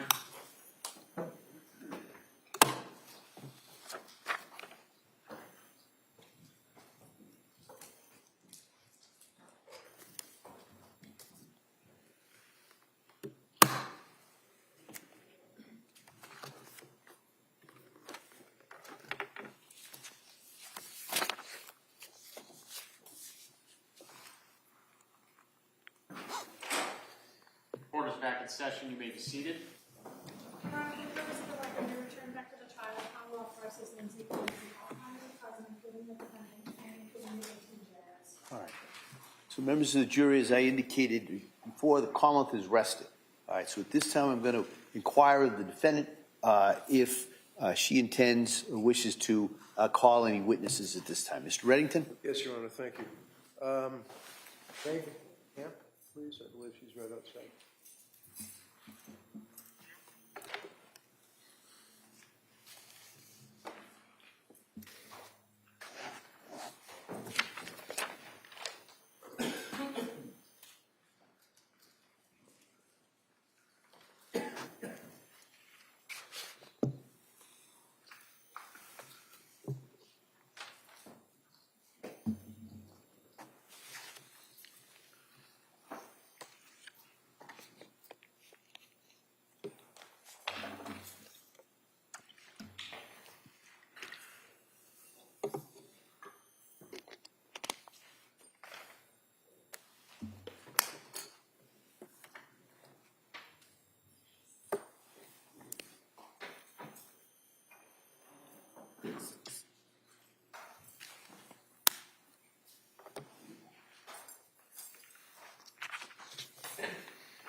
swear that the testimony and the evidence you shall give to the court and the jury in the matter now pending between the Commonwealth and the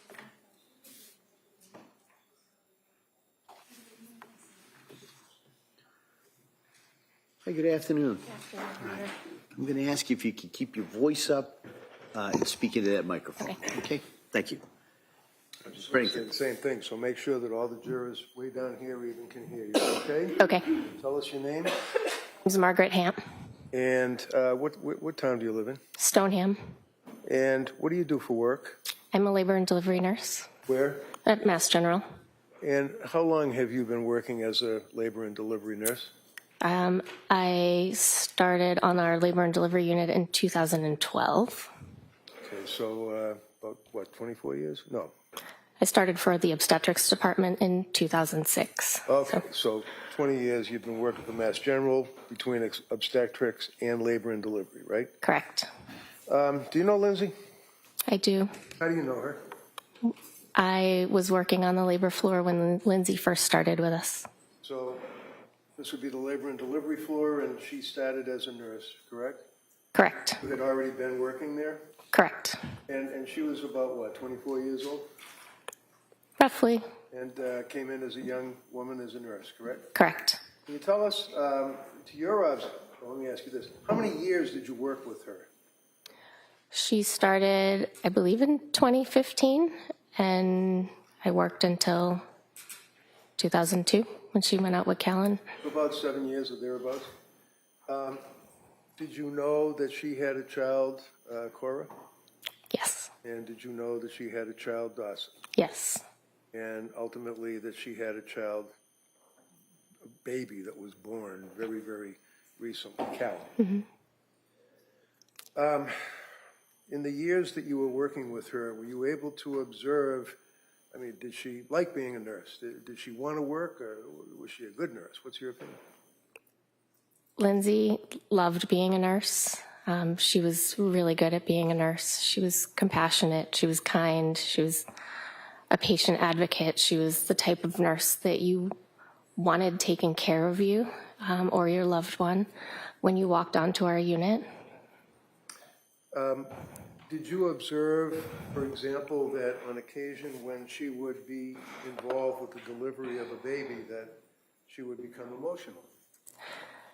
Lindsay was often emotional during birth of complete strangers. She would cry and she would just say that was so beautiful. You could just tell that she really loved being in that setting. Over those years, right up until the time of Callan being born, fair to say that you stayed friendly with her? Yes. And you're still friendly with her? Yes. Can you tell us, did you observe during the time you worked with her how she emoted or felt about her children, all three of them? Yes. Tell us anything that you recall.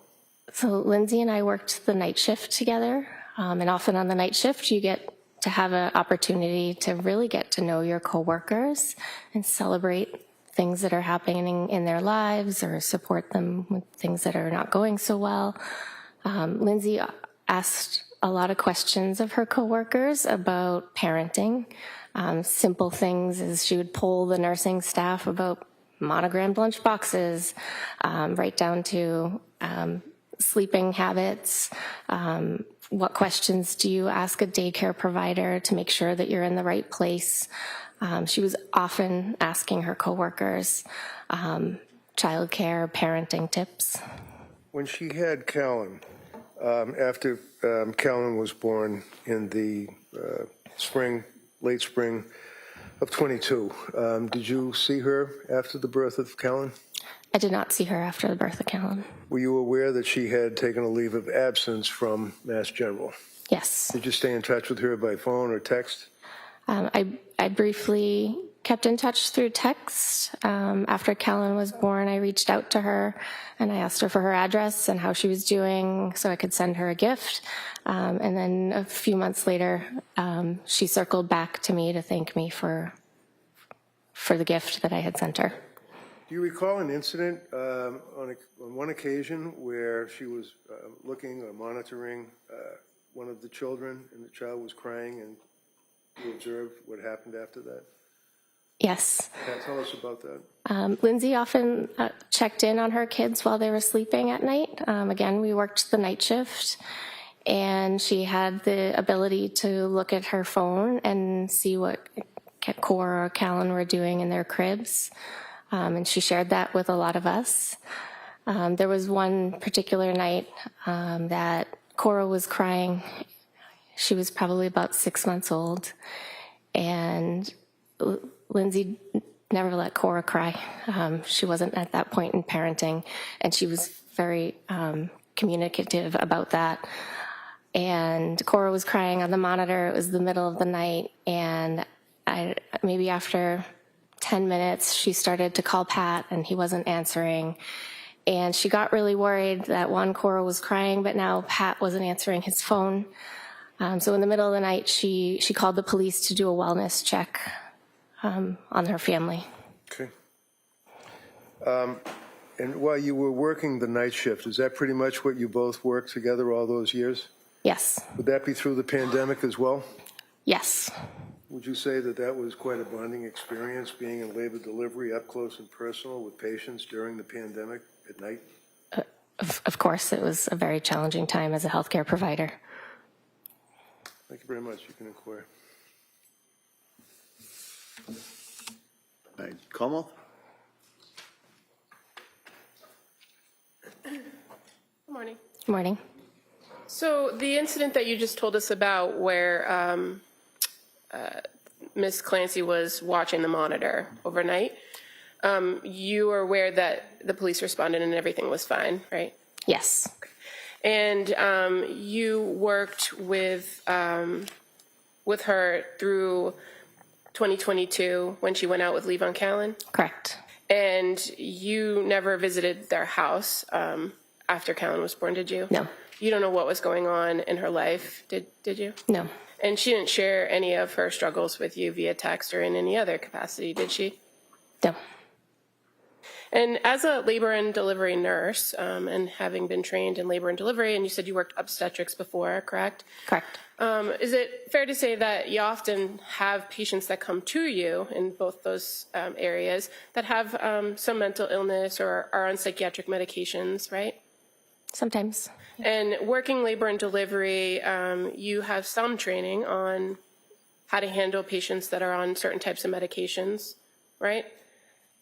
Limited training, yes. Well, it affects how you're going to go through a birth plan or do a delivery if a person is on some sort of long-term medication, right? Right. And so you're aware that Zoloft is something that's deemed safe for pregnant moms and breastfeeding moms? Yes. And you've had patients that have dealt with bipolar issues before? Yes. And that they have to remain medication compliant in order to manage those things, right? Yes. Thank you. Nothing further. All right, Ms. Bennington? So your experience dealing with patients that have birthed a child, as the district attorney asked, and are on Zoloft and expressing issues of being a parent, were you aware of any incidents where Lindsay was with you and a woman did in fact express concern that she wanted to hurt herself or her child? There was a particular patient that Lindsay was on staff when this patient arrived. It was a patient that arrived to the unit that had plans to harm herself while she was pregnant. And we had a conversation. Lindsay was brand new. It was the summer that she had just started. And we had a conversation about mental health in pregnancy and postpartum. And I asked her if she had ever heard of the Andrea Yates case, and she hadn't. And I explained that to her, and she cried. And she said, "How could a mother hurt her children?" Thank you. All set. Thank you. Como? No. All right, let me sit down, thank you.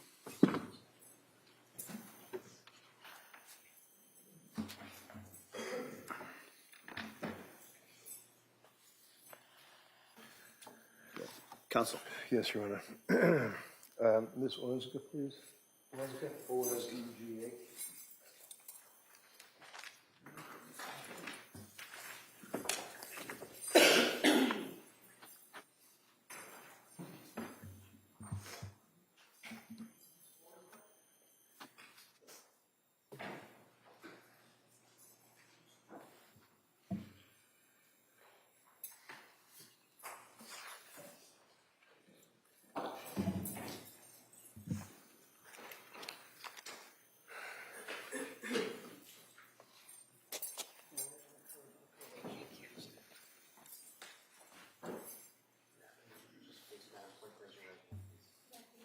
someone swear that the testimony will be evidence you shall give to the court.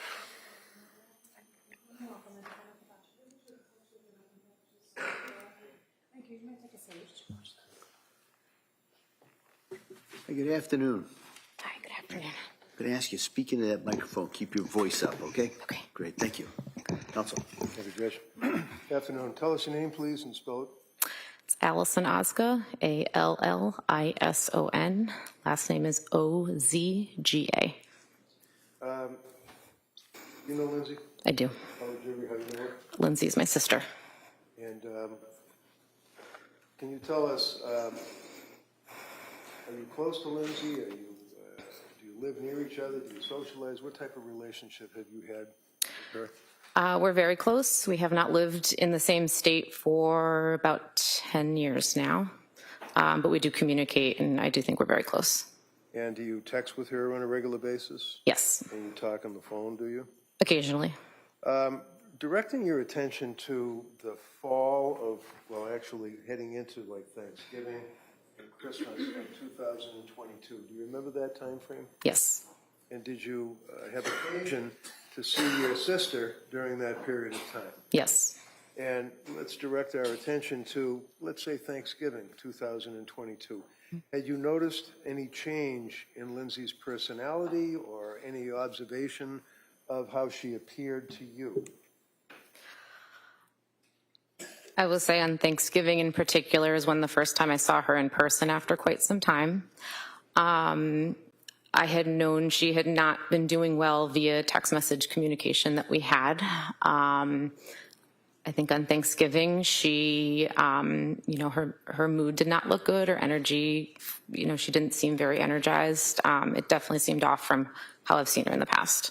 And were you aware that that carried through from November into December, around the holiday season, if you had stayed in touch with her? Yes. And can you tell us what you observed about her around the holiday season as it related to her, from your observations and your texting and your communications with Lindsay? How did she appear to you at that point? The beginning of December, it seemed like she very much decompensated. I do remember her saying at one point at the beginning of December, something along the lines of, I'm in a really tough spot.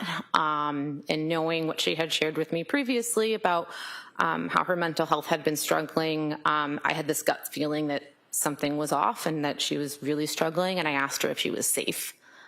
What did she say? She said yes at that point. And you knew her husband, Pat? Yes. And you knew the kids? Yes. Obviously. Do you recall around Christmas itself, and perhaps a little bit thereafter, that you spoke with her and that she indicated, basically, I'm not doing okay? Yes. Can you tell the jury what you observed about her demeanor or her symptomology when you said she was decompensating around that time? What were they symptoms in your mind of?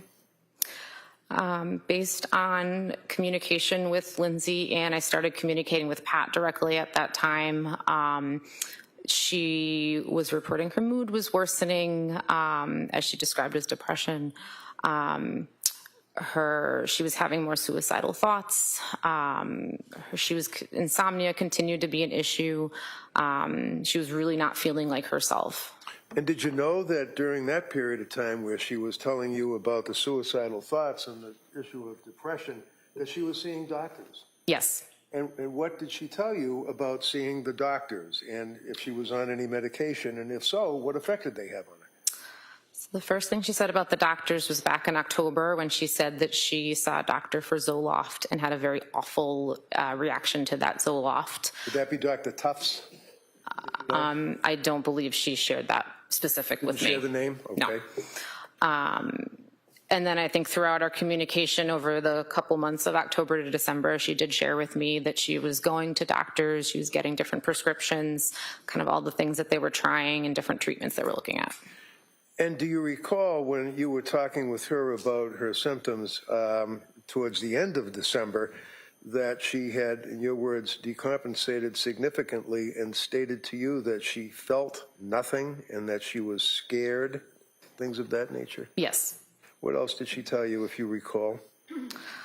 I At the end of December, so I think it was more along the same of, that she is really not feeling well. Her mood is down.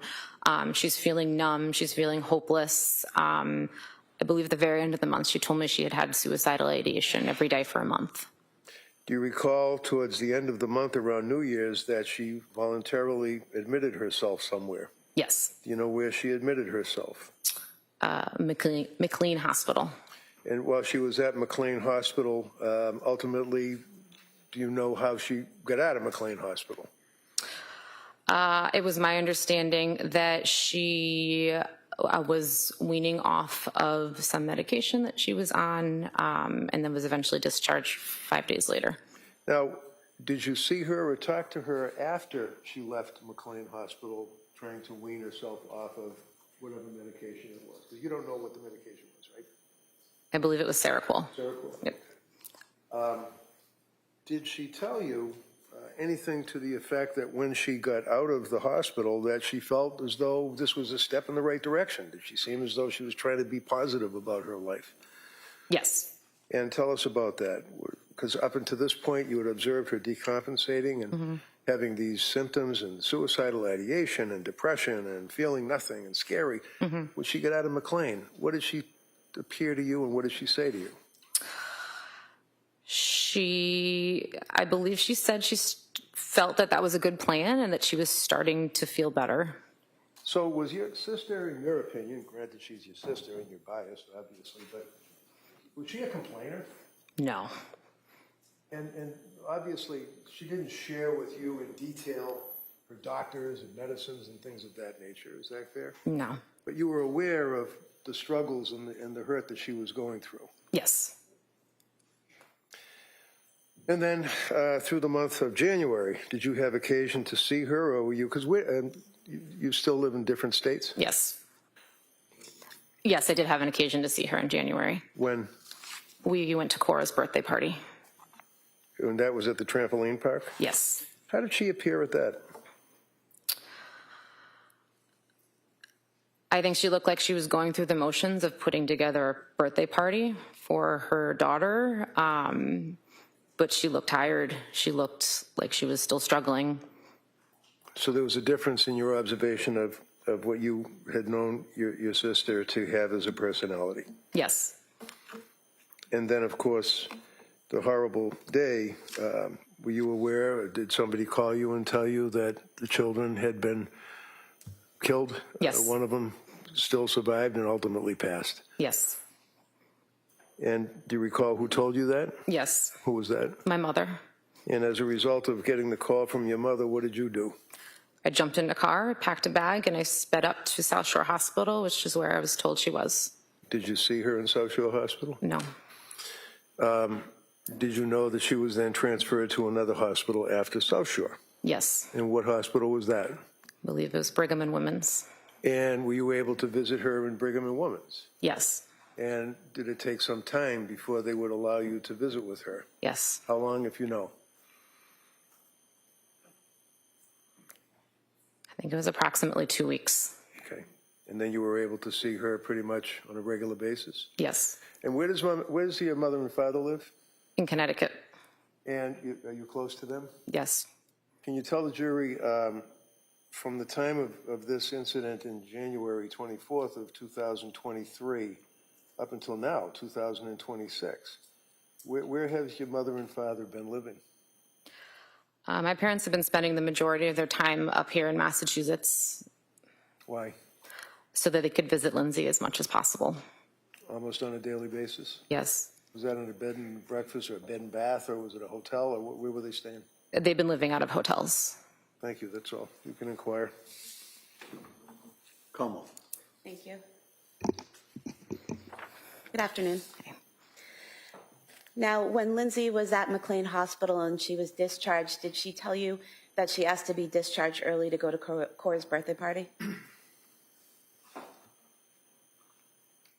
I can't recall. And do you recall speaking to the police on January 25th, just a day after this all happened back in 2023? Yes. And do you recall telling them that you saw Lindsay 2 weeks prior to the 24th, roughly around the birthday party time, and that she seemed okay? Yes. Do you recall telling the police that you spoke to her in phone calls many times after she was discharged to McLean, and that her tone of voice in those calls seemed better? I did not speak to her on the phone. Most of our communication was via text. So you don't recall saying that to the police, that the tone of Lindsay's voice in our phone conversations was better the last couple weeks since she had been released from the hospital? I believe when I said that, I meant her tone via her text messages. And so her tone in her text messages was better? A bit. And do you recall telling police that you spoke to Lindsay on Thursday, January 19th, 2023, and she seemed okay? Yes. And that was a phone call, correct? That was text message. Text message, okay. Yes. So when you were saying spoke to the police, you were referring to text messages? Correct. And so in that text message, she seemed fine? She seemed okay. So she had just been released from McLean Hospital at the beginning of January, and all of your communications after the birthday party were text messages, is that correct? I think the date's wrong. I believe so, yes. And just so we make sure we have the date correct, after she was discharged from McLean in January of 2023, up until January 24th, 2023, all of your communications were via text. Yes. Did you visit her at her home that month? No. You didn't reach out or call her at all, correct? I reached out and called, yes. I did not visit her at her home, no. When you called, did she respond? Did she answer the phone? I'm sorry, let me backtrack. I can't recall whether I made a phone call. I can recall the majority of our communication between January 1st and January 24th was via text message. Okay, so there could have been some phone calls. I cannot recall any phone calls.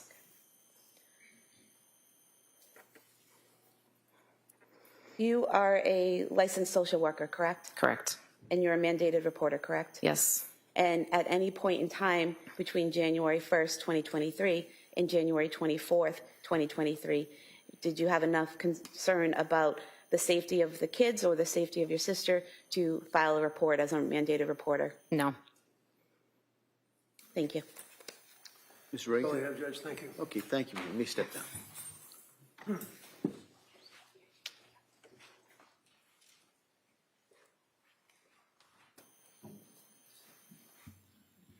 I would call Paula Musgrove, please.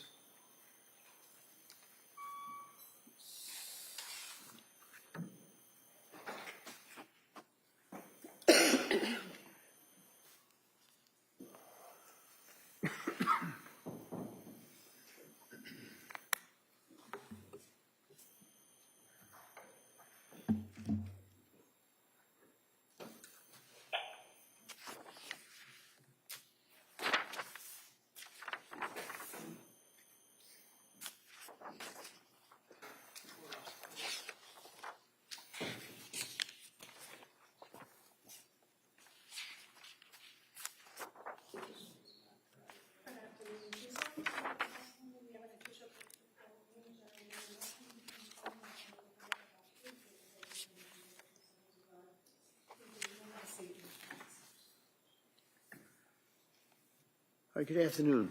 Good afternoon. Okay, I'm going to remind you, like I remind everybody else, just speak into the microphone if you could keep your voice up, please. Okay. Thank you. Afternoon. Tell us your name and spell your name, please. My name is Paula Musgrove, Paula Musgrove. And this is Musgrove. Fair to say that you are Lindsay's mother, Yes, I am Lindsay's mother. and your husband is here as well in the blue shirt, correct? Yes, We've been here for every day for the trial. Is that correct? yes. I just have a few questions for you. Obviously, you tell us about Lindsay when she was a kid. Was she a good kid, good student, that type of thing? She was a very good kid and an excellent student, very excellent student all through school, through high school, college. Yes, excellent. Ever been in trouble, law enforcement or schools or discipline or anything? No. Were you aware of her husband, Pat? Yes, And obviously, you knew when they got married, when they were dating and things of that Yes. nature, right? went to the wedding, obviously. Yes, Fair to say that you were close to your daughter and Pat, yes, and you knew, obviously, the grandchildren? yes. Tell the jury how you interacted and felt about your grandchildren. I loved my grandchildren with all my heart. And you never know what it's like to love a grandchild until you become a grandmother. And it was the most beautiful thing. I love them with all my heart. Now, did you have occasion to see how Lindsay reacted and treated her kids as a mother? Yes. And granted that you're her mother, so you're obviously biased, tell the jury what observations you made of Lindsay as a mother through the years after Cora was born, and then Dawson, and then, of course, baby Callan. Lindsay was a very loving mother. She was dedicated to her children. She was a fun mother. She was always doing things for her kids. She always wanted to be a mother, have many children, and I felt it was the best thing that ever happened to her. And she would do anything for her children. She was just a loving mother. Now, in 2022, Callan was born, is that correct? Yes. Did you stay in touch with Lindsay and Pat during that period of time, the spring into the summer of 2022? Yes. And how often would you see them or talk to them, or what would you do? You go to cookouts, or would you have parties, or how would you socialize? Myself and my husband would travel from Connecticut to Duxbury at least 2 or 3 times a month, as well as them coming to Connecticut to visit us. And would you agree that in the summer, for example, of 2022, that Lindsay and Pat were active with the kids and were pretty happy? Very happy, yes. Did you observe in the summer of 22 any changes at that point in her personality and the way she was acting with her friends in society? In the summer, no. And they were having a fairly good summer. Yes. Did you notice at some point a change in Lindsay's demeanor? Yes. Tell the jury when that was. It was sometime probably around the 2nd week of October. What happened that you noticed? I noticed that she had become very anxious. She told me she was anxious about going back to work because Callan was having trouble taking a bottle, and she didn't feel right about leaving him. And as a result of that, did she tell you that she was going to put off going back to work? Yes, she told me she was applying for an extension. Now, did you know at that point that she was going through any issues involving depression or anxiety or having any suicidal ideation or anything like that? At that point, no. At what point, if any, did you become aware that your daughter was suffering from this symptomology? In late October. And how did that come about? She sent me a text message. And do you recall when that was? Yes, that was on October 20th. Now, Your Honor, the government has introduced into evidence the entire of the phone dumps, if you will, and I think they put it on a disc, and it's probably thousands of pages, but I do have the text thread that deals with that time frame in October. I'd like to offer that so that it's apparent what I'm referring to rather than having to search through thousands of pages of a disc.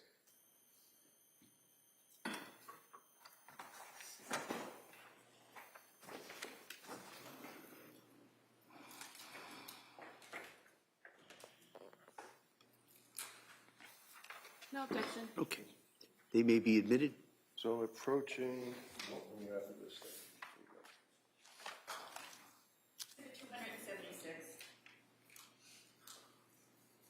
Now, the text message that you're referring to, would that be on October 20th of 2022? Yes, And do you have that on your phone right now? I do. Can you just pull that up for us? I can. Just give me a moment. Okay, I have it. Kelsey, do you have a copy maybe that she could look at? Oh, I have a copy. Yeah, that might be easier for the witness. So I'm going to approach you with this board and ask if this is a copy of the text that you're referring to. Yes, it is. Would you read that for the jury? Mom, will you please come up and stay with me for a bit? I'm really sick. Something is wrong. I had horrible insomnia all night, and I just don't know how I'm going to get through the day. I started taking the medicine my doctor prescribed for anxiety, and I think it's made things worse. It's just really scary, and I don't want to be alone. You want to write off of this? Objection. It's already in evidence. What do we mark it for identification? Is that text within the? I'd rather have it first? in the board. Well, I know you would, but we already have the. They want a little training. Can I just offer the board like? No, we're going to mark that for identification.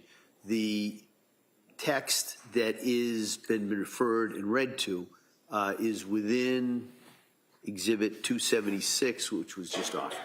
I'm sorry, which is what? I think it was within Exhibit 276, which was within that thread that you just offered. Okay, so I will then, that would be 276, so that will be over here. As a result of receiving that text, did you then come up to? Hold on a second. Exhibit W for identification. Yeah, okay. Oh, thank you. All right, thank you. So as a result of that, did you come up to Duxbury?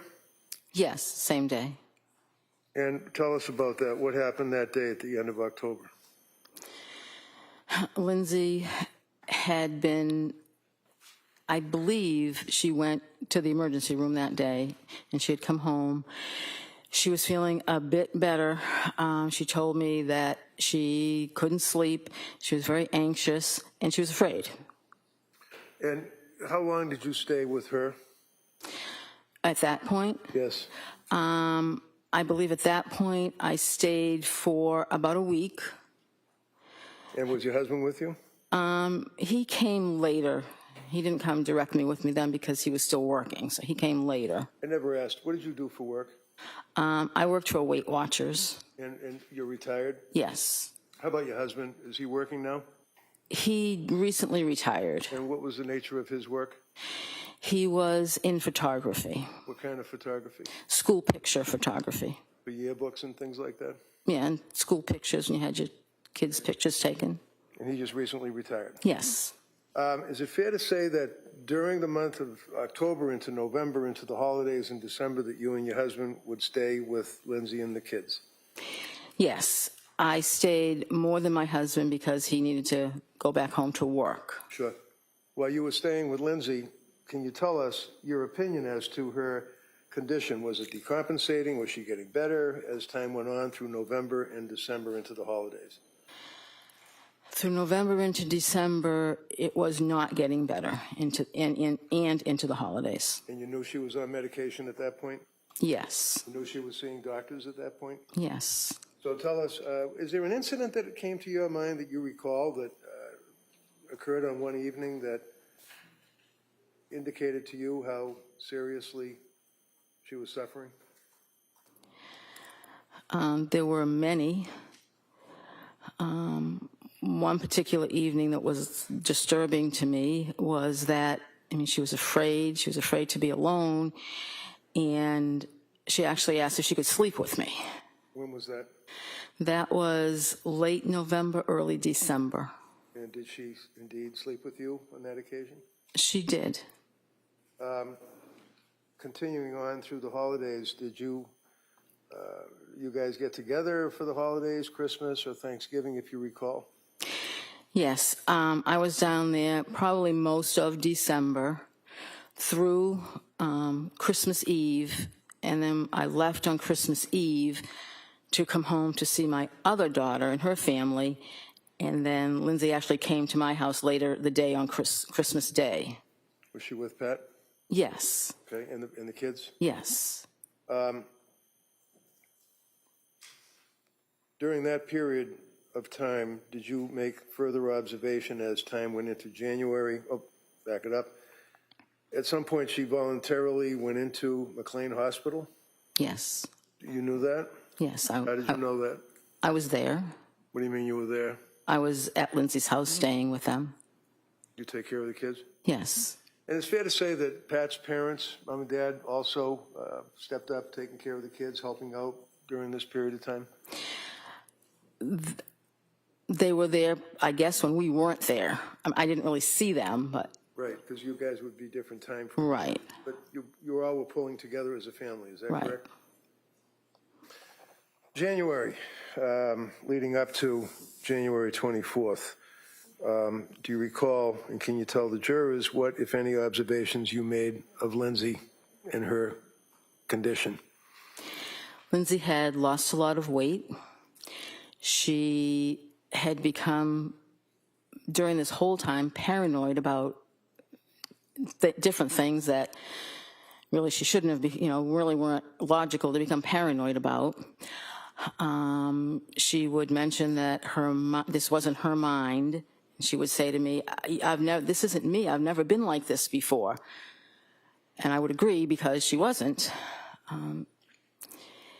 She was attempting to go through the motions of her day, take care of the kids as best she could. She didn't want to drive. So at times when Pat didn't go pick the kids up at school, I would drive Lindsay to pick the kids up at school because she was afraid to drive. Did she express to you concern that in this time frame that people at the school, teachers and other people would be able to know what she was thinking and would think that she wasn't a good mother because she was sick? Yes, she said, the school knows something's going on because I'm not driving my car. They see that I'm not driving my car to pick the kids up. Do you recall the end of January that she made a statement to you about the medication, in her opinion, what it was doing to her mind? Yes. What did she say? She said that she couldn't remember anything. The medication was pretty much just destroying her mind, and it wasn't her. She said, this isn't me. I just want to feel better and enjoy my kids again.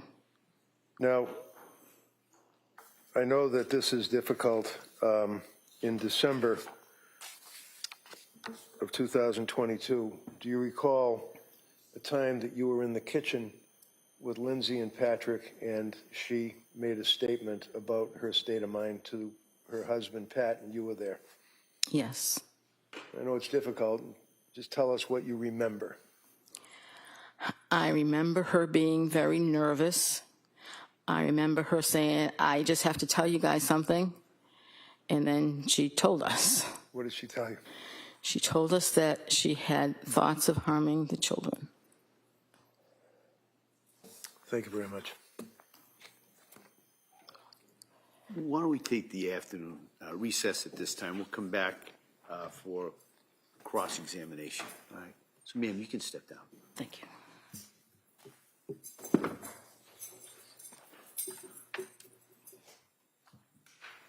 All right. So, members of the jury, we're going to take the break at this time. We expect to have you back about 2 o'clock. Okay? All rise, please. Jurors exit.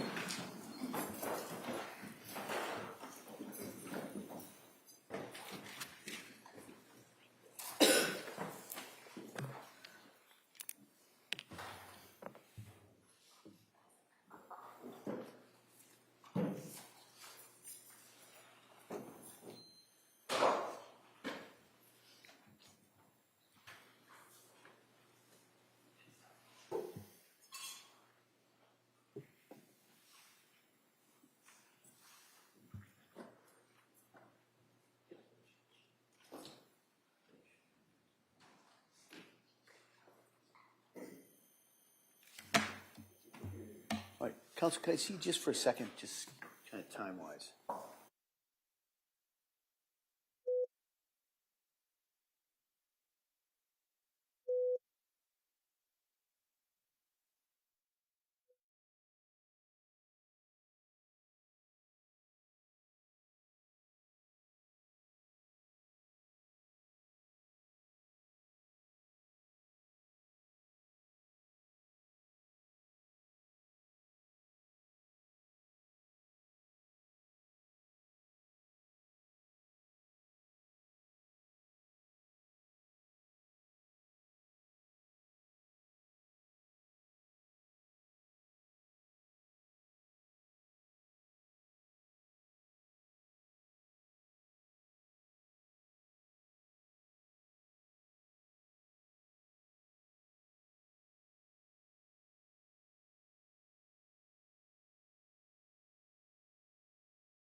court is back in session. You may be seated.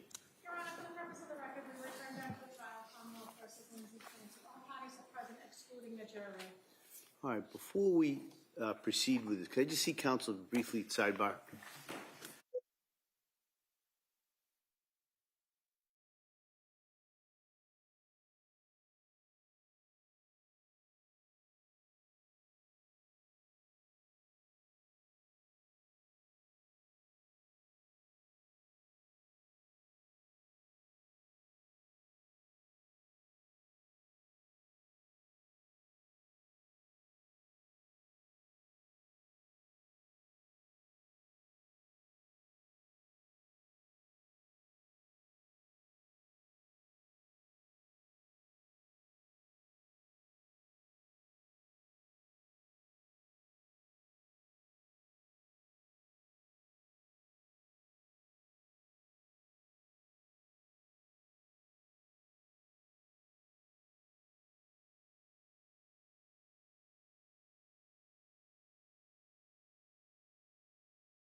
All right, so we ready for the jury?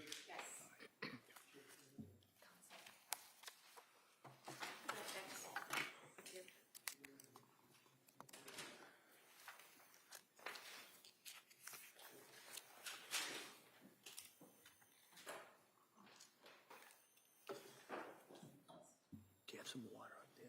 I do, thank you.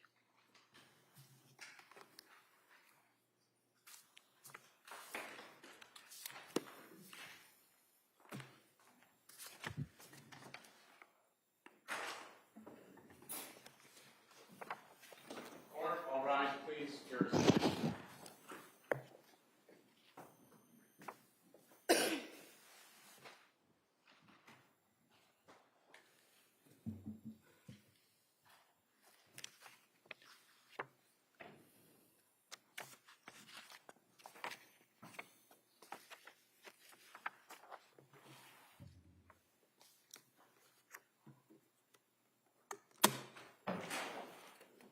Court is back in session. You may be seated. Your Honor, for the purpose of the record, we return back to the trial, Commonwealth versus Lindsay Clancy. All parties are present, including the defendant, and including the 18 jurors. All right, thank you, Madam Clerk. Therese Sprague? Thank you, Your Honor. Good afternoon. Afternoon. Now, you testified in direct examination about the statements that Lindsay made in December about having thoughts about harming the children. When in December was that? I don't exactly remember. I would say early to mid December, probably maybe earlier rather than mid-December, but I don't exactly remember when. Okay. And when she made the statement that she had thoughts of harming the children, did either you or Patrick ask her what she meant by that? I believe I remember Pat asking her if she felt like she couldn't be alone with the children, and she said no. And after she made those statements, did you have any thoughts about committing her? No. Did you have any thoughts about having her come stay with you in Connecticut away from the children? No. Were you concerned for the children's safety at that point in time? No, because I was there. And you were asked about some text messages in October, and those are now an exhibit, I believe. Exhibit 276.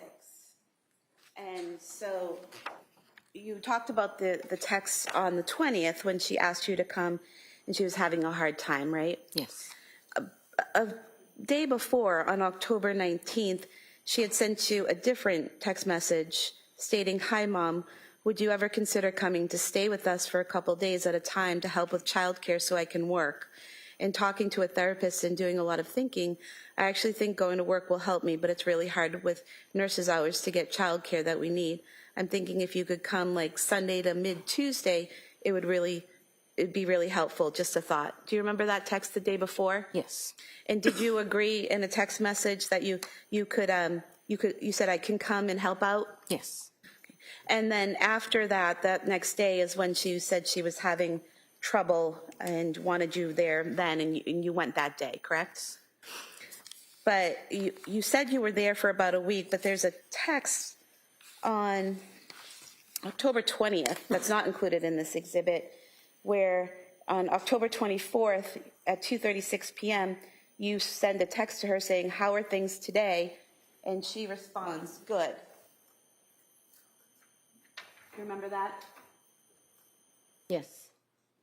So were you already home at that point when you were asking her how she was doing on the 24th? I must have been home at that point. I honestly don't remember. I was back and forth so many times. So the time frames are really jumbled in my head as far as how long I stayed any particular time. And so you would go and help out when they asked you to, and then you would go home when things were calmed down a little bit. Is that right? Not exactly right. No? And she did say on the 24th that she was doing good that day, correct? I don't recall, but if that's what the text says, then. Here you go, if you can look at it. Yeah.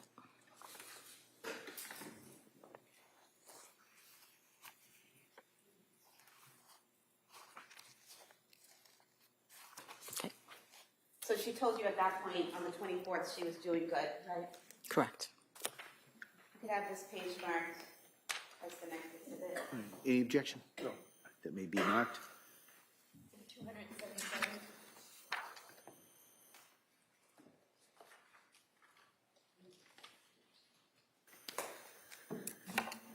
Now, you talked about a time when you went to her home and you actually ended up sleeping with her because she didn't want to be alone. Was that October 20th visit? No. When was that? That was, I can't exactly remember when. I'm going to say probably sometime in November, the latter part of November, maybe the early part of December. Did she tell you why she was afraid to be alone? She just said she was afraid to be alone. And one reason, I believe, she said she didn't know if she was going to be able to sleep, but mainly she was afraid to be alone. And at that point in time, did you consider having her committed to a psychiatric facility? No. And did you feel the need to call 911 that day or get her immediate assistance? No. You mentioned that in January you saw her and she lost weight. She seemed paranoid about things, seemed to be going through the motions of each day. How often did you see her in January of 2023? In January, I can't exactly remember how many times I saw her. We were, again, back and forth. So we have Exhibit 238, which have all of your text messages with Lindsay in January of 2023. And I just want to go through some of them with you.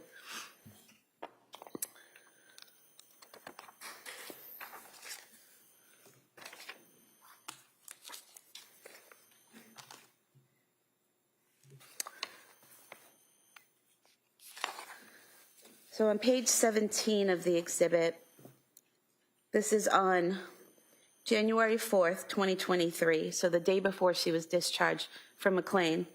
And she sent you a text stating, "Think I'm coming home tomorrow evening, !" I talked to the doctor and I made up a follow-up appointment with my other psychiatrist besides Rebecca for Friday morning. So she said she'd be okay with me leaving Thursday around 5. Do you remember getting those messages? Yep. And were you staying at the home helping out with the kids at that point? Yes. And did you go to Cora's birthday party on the 7th? I did not. It was a children's party. I stayed home with Callan. Okay.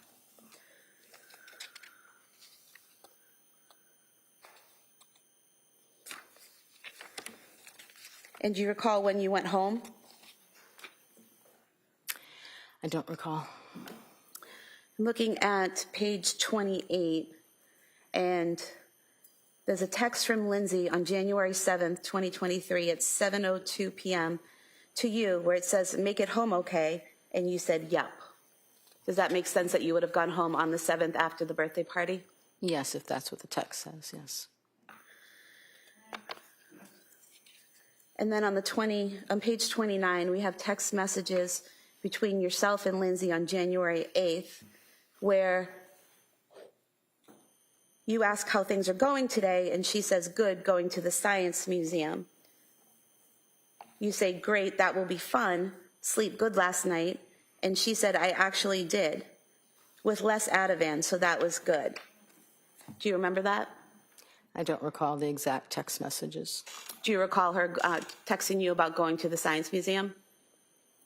No, I don't recall that. Do you think looking at them might help? Sure. I'm going to show you page 29 and then page 30.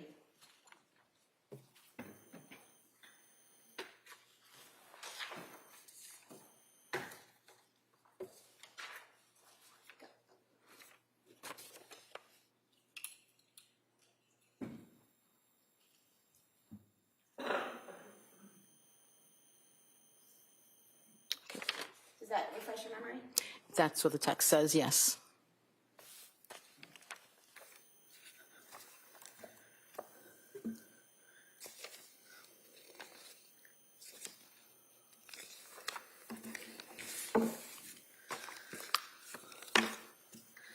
And then on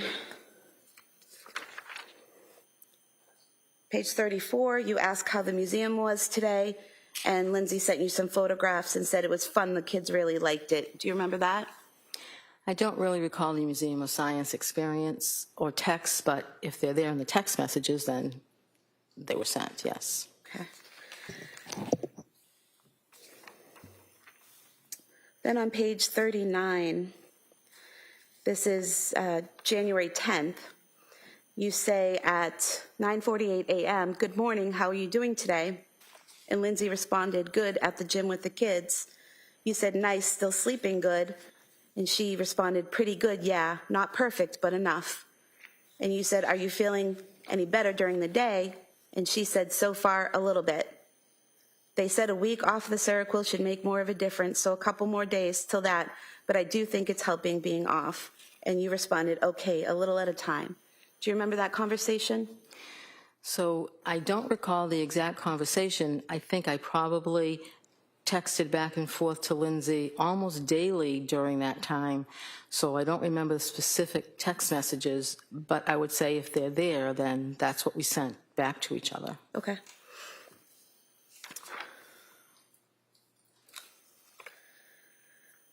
And then there were further text messages that day.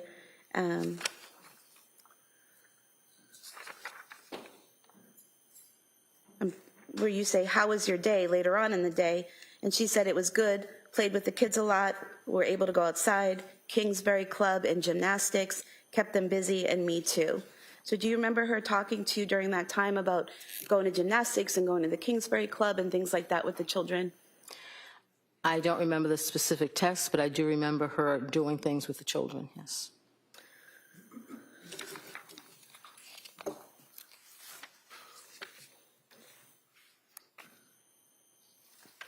Then on January 11th, the following day, you sent a text, excuse me, how are you feeling today? And she responded with a photo of Callan drinking out of a Mary Lou's cup, saying we have another Mary Lou's fan. And you said decaf looks like he's enjoying it. And then later on, you asked again, how are you doing today? And she said, hi, Mom, doing all right. Nothing new, really, just taking it day by day. You said, still feeling a little better. And she said, a little bit. You said, sleeping okay. She said, not great last night because Cora was up with a bellyache. Do you remember that? So again, we texted so many times daily, twice daily, maybe 3 times daily. So I can't say that I remember the specific text. I do remember the picture of Carolyn with the Mary Lou cup because that stands out in my mind. But the specific text going back and forth, we just did it so often that I can't say I remember the specific text you're reading back to me. But again, if they were there, then we sent them. Right. And do you remember Lindsay, talking to you about Cora having stomach issues during the month of January? Yes. Some belly aches off and on? Yes.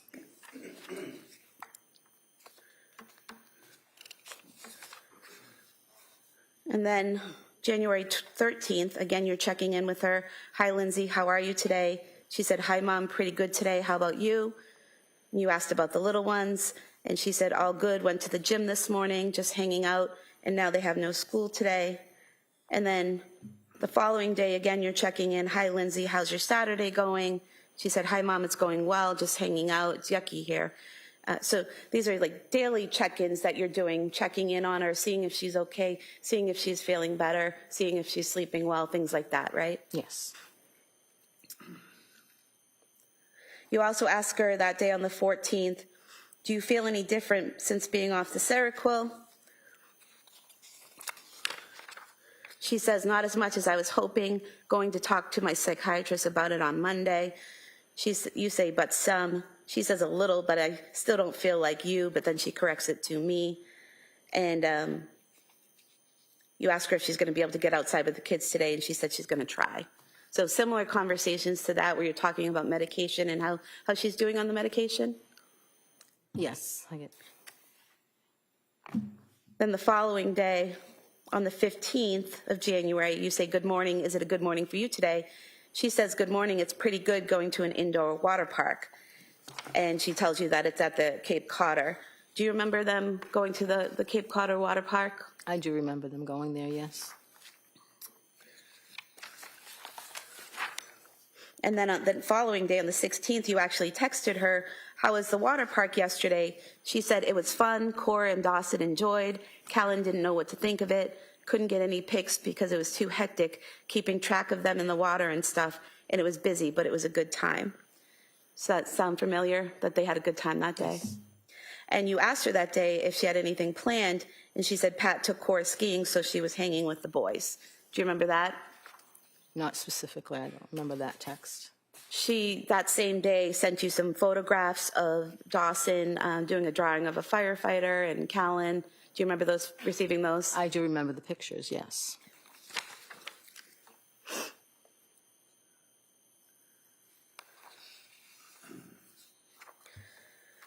Then the following day, again, you're checking in every day. You say, you feeling better? She says, a little bit.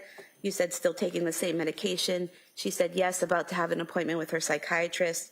You said, let me know how it goes. And she said, okay. And then she responds back after her appointment. She recommended another antidepressant since my mood is still very low off the Seroquel. You asked her how she felt about it. And she told you she just wants to feel like herself again, but she's up for trying it. And she just wants to get back to who she was, right? Correct. And she told you it was amitriptyline. Is that right? Do you remember that? I don't remember the medication. Okay.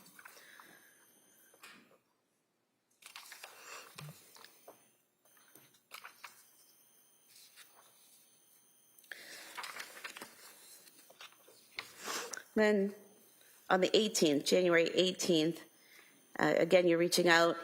And she says, hi, Mom, I'm doing all right. How about you? And you say, you're good. You're thinking about visiting that weekend. And she says, that sounds good. And you ask her about being able to get out and exercise. And she said she's been walking on the treadmill at the gym for exercise. And you asked her if she started a new medication and if she's feeling better. And she says, feel okay, just not great. I did start it 2 nights ago. You said, is that the one that takes a while to feel the effects? She said, yep, weeks. And you said, is the okay that you're feeling now better than what you were feeling a few weeks ago? And she said, yes. Do you remember that? Again, I don't remember the specific text, just remember texting back and forth daily about how she's feeling, about, what's different medication-wise, but I can't say I remember that specific text that you're reading me. But again, if they're there, then they were done by us. Right. And so on the 19th of January, again, you're checking in and say, how are you feeling today? Can you tell if anything's different with the new medication? She says, I'm feeling all right, nothing new really yet because it takes weeks to really work, but I'm okay. You asked if she's still sleeping well, and she says decently, and the kids get up a lot. So again, more of the same check-ins daily, seeing how she's doing, seeing how she's sleeping, right? Correct.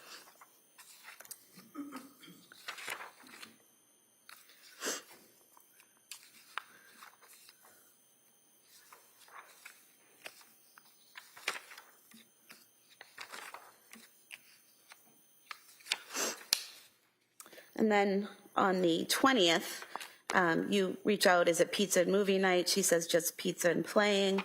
And you tell her you're leaving at 9, bringing dessert for the kids. And she says, sounds great. So you're talking about your visit that weekend. Is that right? Yes.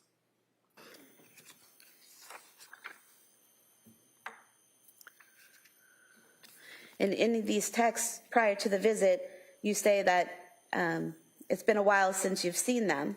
So it sounds like from these texts, you're checking in with her every day from January 7th, 2023, all the way up to your visit on January 21st, 2023. You're checking in with her. So you're at home in Connecticut from the 7th until the 21st. Correct.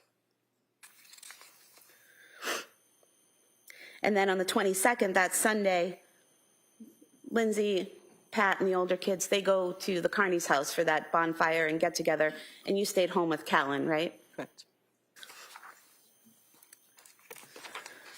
And then after they get home, you and your husband left, is that correct? Yes. And on the way home, you texted on January 22nd, 2023 at 7:55 p.m., enjoyed seeing everyone this weekend. Nice to see you doing better. Is that correct? If that's what that says, yes, that's correct. I don't exactly remember the text, but yes, if that's what it says, yes. So from your text, not saying she was doing great, but she was doing better than she was, according to your text, or appeared to be. The text from me was meant to encourage her because I didn't think it did any good to discourage her. So the text was meant not necessarily what I actually observed that weekend, but it was meant to encourage her because I was encouraging her to do things with the kids to kind of try to get back to normal. So it's not necessarily a representation of exactly what I observed that weekend. But that weekend, she was able to go to a friend's house with the older kids and Pat and spend a few hours there, correct? Correct. And she was able to do activities and hang out with you and your husband. There's a photograph and evidence of the two of you sitting on the couch smiling and hanging out together. So you were able to interact with her, correct? Correct. The photograph was taken by Cora because Cora wanted to use my phone and take her picture. So Lindsay and I were going to put a smile on our face and let Cora take a picture. Yes, but again, there was other observations I made that weekend, but it was not, I didn't think it was in Lindsay's best interest to discourage her or point out those because she was making every attempt to feel better and to do things to make herself feel better. So as a mother, I was encouraging her. Well, you didn't say, I hope you feel better, or you're going to get there, or you're doing it. You actually said, nice to see you doing better, correct? That's what you wrote? Those were my encouraging words, yes. And from January 7th up through January 22nd, Lindsay repeatedly told you she was doing okay, she was feeling a little bit better. Not completely better, not 100%, but she kept telling you, I feel a little bit better, I feel a little bit better. You even asked her, is the better you're feeling now better than a few weeks ago? And she said yes, correct? That's correct without my observation of her. And what she was responding to you in text, correct? Correct.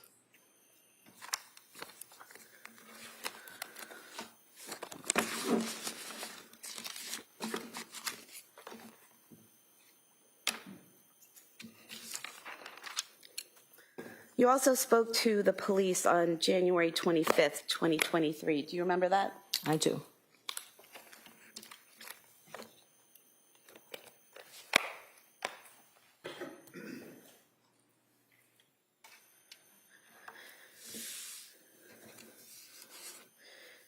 Do you remember telling the police that Lindsay seemed to be improving since leaving McLean? I do not recall. I remember speaking to the police. I had just found out what had happened, and I was pretty much in shock. So anything I remember, honestly, I remember 2 things I told the police.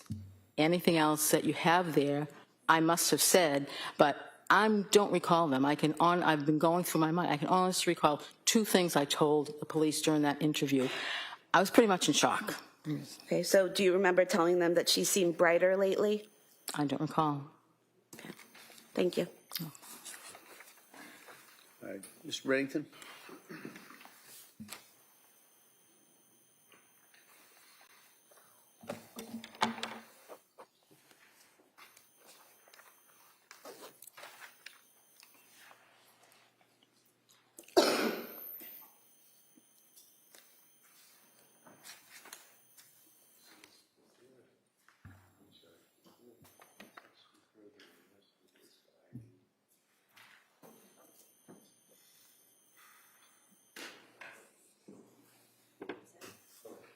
What do you want?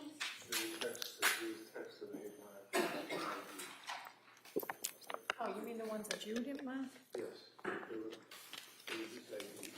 this was one. Oh, okay.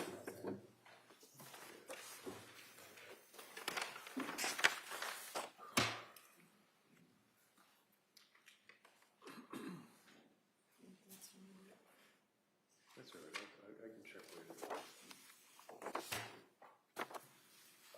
Just looking here through the exhibits, District Attorney stood up and said to you that I had introduced into evidence and showed you Exhibit 276, which would be a list of texts dated on October 19th. Do you remember that? It was the black one, it was the copies, it wasn't green and blue. You recall that this was introduced into evidence? Do you recall her questioning you from this? On October 19th? Yeah, this is the one that I had introduced, was Exhibit 276, and the date would be October 19th, your text thread. Oh, yes, I'm sorry. And then she said, well, there's something missing, and went up and said to you, this text, which would be 277. You recall that? I'm going to show it to you.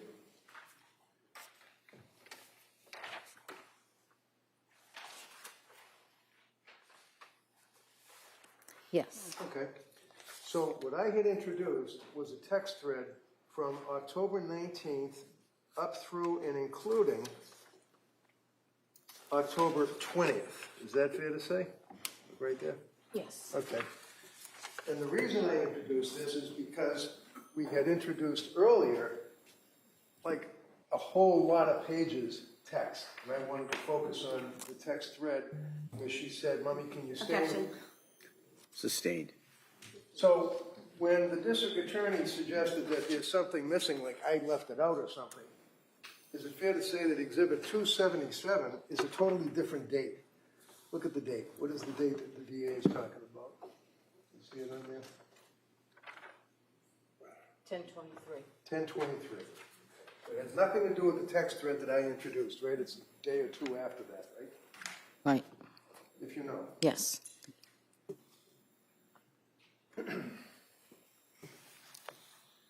Now, we had introduced into evidence also the Celebrate record as Exhibit 238 that the state police for the district attorney's office had printed out. That is only the month of January. Do you recall that testimony? Yes. And then I introduced into evidence, or tried to introduce into evidence, all of the texts between you and your daughter, right? Yes. I think, Your Honor, that's what's, thank you. Okay. This was, I attempted to introduce it, it was objected to, I believe, and it was marked for identification. I would now like to reoffer this in its entirety. I see counsel sidebar, please.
278, formerly used.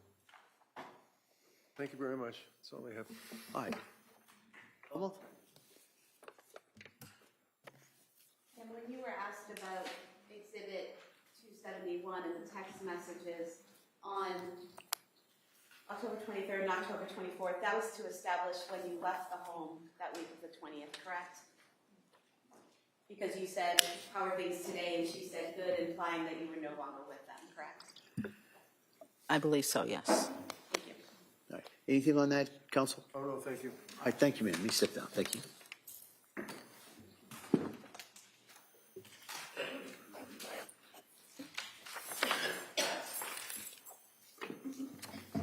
All right, defendant? Yes. I call Dr. Welcome.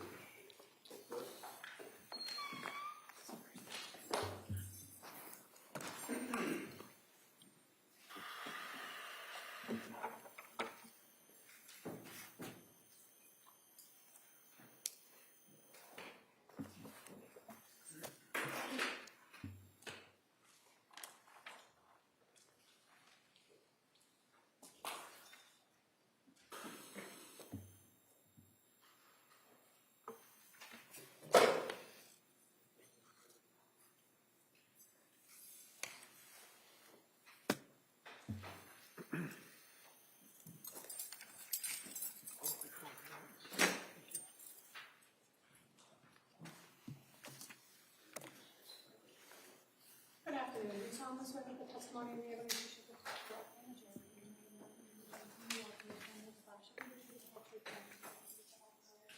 Thank you, sir. You can have a seat. All right, good afternoon. All right, Mr. Rankin, why don't you hold off? I'm going to give an instruction. Oh, sure. At this point. Yep. So, members of the jury, I just want to give you an instruction. It's one I probably should have given a little bit earlier in the trial as well. It's going to apply to this witness. It applies to a number of witnesses who testified earlier, and it's going to apply to a number of witnesses who testify after. And it's in regards to expert witnesses. All right. So, generally, in cases that are tried in our courts, witnesses may testify only to facts that are within their own personal knowledge. Right? That's things that they've personally seen, heard, or felt. However, in a variety of cases, issues arise that are beyond the experiences of laypersons. In those type of cases, we allow a person with specialized training or experience called an expert witness to testify, and to testify not only to facts but also to opinions and the reasons for their opinions on issues that are within that witness's field of expertise and are relevant material to the case. Because a particular witness has specialized training and experience in their field, does not put that witness on a higher level than any other witness, and you are to treat the so-called expert witness just like you would treat any other witness. In other words, as with any other witness, it's completely up to you to decide whether you accept the testimony of any expert witness, including the opinions that they give. It's also entirely up to you to decide whether you accept the facts that are relied on by the expert, and to decide what conclusions, if any, you draw from the witness's testimony. You're free to reject the testimony and opinion of such a witness in whole or in part if you determine that the opinion is not based on sufficient education or experience, that the testimony of the witness was motivated by some bias or interest in the case. You must keep firmly in mind that you alone decide what the facts are. So if you conclude that an expert's opinion is not based on the facts as you find those facts to be, then you may reject the testimony and the opinion of the expert in whole or in part. You must remember that expert witnesses do not decide cases, juries do. So in the last analysis, an expert witness is like any other witness in the sense that you alone make the judgment about how much credibility and weight you give to that expert's testimony and what conclusions you draw from the testimony. All right?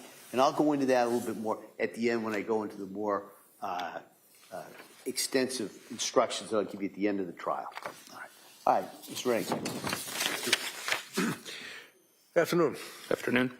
Can you tell us your name and spell your name? It's Michael Wolfovich. It's V as in Victor, U-L, F as in Frank, O, V as in Victor, I-C-H. And what do you do for work, sir? I'm an emergency medicine doctor. I work full-time at Newton Wellesley Hospital. Newton Wellesley? Yes. And can you tell us, are you board certified, sir? I am. I'm board certified in emergency medicine. And that would be by the American Board of Emergency Medicine? Correct. And how long have you been practicing emergency medicine? I did 3 years of residency, and this is my 13th year as a full-time attending. And you're presently employed, where is it? Newton Wellesley Hospital primarily, and then I do some additional shifts at Emerson Hospital in Concord. How about medical school? Where'd you go to med school? St. Louis University School of Medicine. And what year did you graduate? 2011. Obviously licensed in the Commonwealth. Yes, sir. In the course of your training and experience, sir, do you work full-time in a particular field of medicine? Just emergency medicine. So basically we see any and all comers, anything from ankle sprains to traumas. Okay. Did I ask you to review some documents regarding this particular case involving Lindsay Clancy? You did. You asked me to review the... Query what you reviewed. Oh, sorry. You asked me to review the photos from the crime scene and then the emergency medical records from South Shore Hospital, Brigham and Women's Hospital, and then the records from her hospital stay at Brigham and Women's Hospital. So in reviewing all of those various hospital records, sir, you're aware that on January 24th of 2023, she initially was transported to South Shore Hospital. Is that correct? Yes, sir. And can you tell the jurors what's treatment she received at the South Shore Hospital briefly? So she arrived with a GCS of 10, meaning she was not really very responsive. Let me interrupt you just because that, what did you say, a G6? GCS, Glasgow Coma Scale. Okay, slow down, because I don't understand. What is a GCS? It's a Glasgow Coma Scale. It's a series of things that we look at to determine how responsive somebody is, you know, whether their eyes are opening spontaneously, whether they're able to speak on their own, and whether you're able to understand what they're saying, and then how much, if at all, they're moving, whether they're moving spontaneously, whether they can follow commands, that kind of thing. Okay. So the Glasgow Coma Scale GCS of 10, what does that tell you as an emergency room doctor? Tells us that she was not very responsive on arrival. It sounds like she was not speaking intelligibly, and the doctors at South Shore Hospital were concerned about her ability to maintain her own airway and made the decision to intubate her, which means putting a breathing tube down her throat into her lungs and placing her on a ventilator and sedating her. Was she also, what would be, I guess, referred to as hypothermic? She was. What does that mean? Means that her body temperature was below what's considered normal. So in her case, her core body temperature was, I believe, 82.1 degrees, which would put her into severe hypothermia. And did you note that she was tachycardic and hypotensive? Yes. What did that mean? So it means that her heart rate was above 100, and hypotensive means that her blood pressure was below what is considered normal. And South Shore Hospital, were they able to stabilize her? It sounds like they were able to stabilize her by placing a breathing tube in her neck, in her throat to help with her breathing, and then they basically proceeded to obtain a bunch of imaging, started her on medications to sedate her and artificially raise her blood pressure. They started working on rewarming her, and then in conjunction with the trauma team there, they made the decision that she would be better served at a hospital with a higher level of care. Okay. And can you tell us what the injuries were that she presented herself with to the South Shore Hospital? So there were multiple injuries. She had lacerations to bilateral wrists. When you say lateral, what does that mean? Bilateral, both sides. So she had a laceration both to her left wrist and to her right wrist, and then multiple superficial lacerations as well. And then she also had multiple superficial lacerations to both sides of her neck, the front of her neck, and 2 deeper lacerations to the sides of her neck. So when you say superficial lacerations and then deeper lacerations, do you recall, what's the standard? What do you look for in something like that? So it's tough. Everybody will describe them a little bit differently. In her case, I would describe multiple superficial lacerations, which would typically mean kind of scrapes on the surface of the skin, nothing that actually gets through the full thickness of the skin. And then she also had full thickness lacerations, meaning that she made it all the way through the skin into the subcutaneous tissue, the fatty tissue. And then you would need to describe it further if any additional structures were injured, which in her case they were not. Now, in your experience for a number of years in the emergency room, have you had occasion to treat people that have tried to commit suicide or successfully committed suicide by cutting their throat? Multiple times. Multiple times. And can you tell us, in your opinion, to a reasonable degree of medical certainty, sir, as to whether or not this injury or these injuries that you observed were consistent with what you've seen in other suicide attempts? Sustained. Well, can you tell us, did that look like an effort to pretend or fake a suicide? Sustained. Well, when you looked at the injuries, did you make a determination that they appeared to have some impact on the human body of Ms. Clancy? Yes. What was that? They were consistent with self-injurious behavior. The intent, I can't gauge, but Anything further? Okay. question. Yep, thank you. How about the wrist? What did you observe about the wrist injuries, sir? so she had 2 full-thickness lacerations, one on the left and one on the right. What does that mean? Means that she made it all the way through the epidermis and the dermis, which is what makes up the skin in the wrist, and into the fatty tissue, which is the next layer. Okay. Are you familiar in your experience, sir, with hesitation wounds in a suicide attempt? Yes, to some extent. What does that mean? Means typically that they're more kind of subtle, weaker attempts to hurt yourself, not necessarily anything that's going to be deep to the structures of the skin, but more just scrapes along the surface. Okay, and you noticed some of those on the neck area as well, is that correct? There were multiple of those on both the neck and the wrists. As it relates to the injuries to the wrists, did you observe any vascular structures or penetration of the cervical, the fascia? There was not. Okay. What other injuries did you recall from reviewing the medical records? So she also had multiple fractures in her cervical spine, which are the vertebrae that make up her neck, including what's called a burst fracture of C1, and then other fractures of C4. She also had fractures of multiple levels of the thoracic spine. I believe she had multiple transverse process fractures on both the right and left.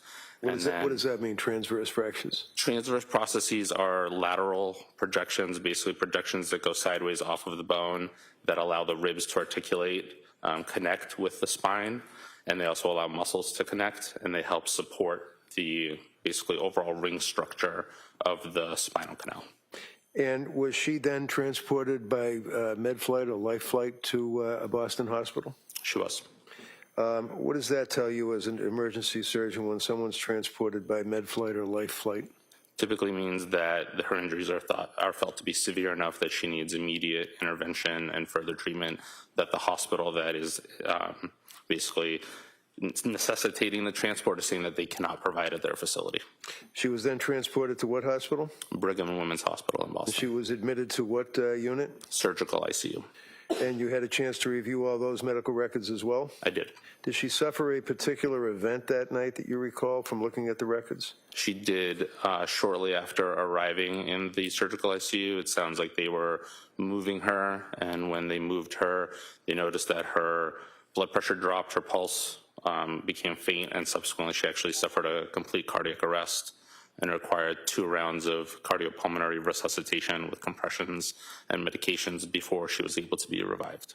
And she also, to your knowledge, had suffered significant hemorrhage and had to have a fairly massive blood transfusion? Yes, they placed chest tubes, which are basically plastic tubes that go into the chest cavity on both sides, and had about 300 cc's of blood come out from each side, and there was also noted to be significant hemorrhage around the spine and into the mediastinum, which is the portion of the chest that houses a lot of the organs like your esophagus, your trachea, blood vessels, that kind of thing.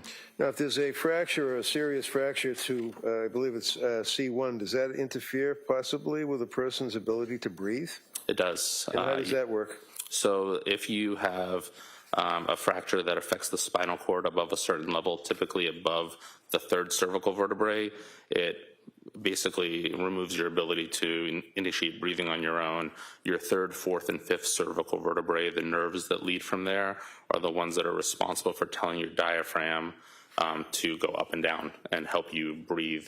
And so if you lose the ability to send that signal down to your diaphragm, you lose the ability to breathe. Now, As it relates to your review of the medical records and review of the history, are you aware of the mechanism of the injuries that she suffered that you just described for the jury? I am. Tell us what that was, to your knowledge. That she went out of her second-story window. And going out of the window, obviously, did she strike the ground, or? She did. And that caused the injuries, the mechanism of injury? Yes, it's consistent with all of her injuries. Now, with your experience, sir, with, as you indicated, dealing with people in the emergency room and treating people that have been involved with sequential acts of self-harm, do you have an opinion to a reasonable degree of medical certainty as an emergency board-certified physician as to the effect of the combination of the multiple sequential injuries that you saw? Objection. Can I see counsel at sidebar? Just. I can withdraw it, Judge. I'll withdraw it. Just thank you very much. No questions. All right. Thank you, Doctor. Thank you.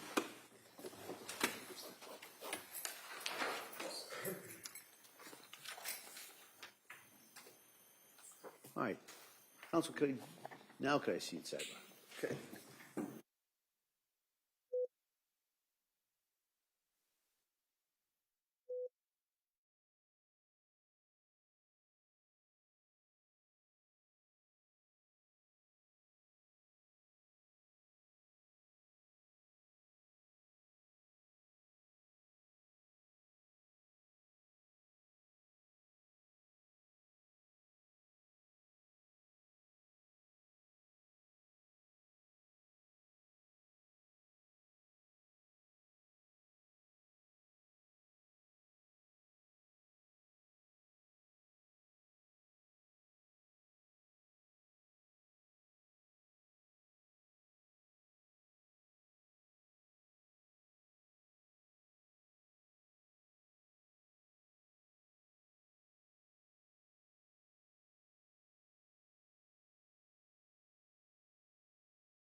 All right.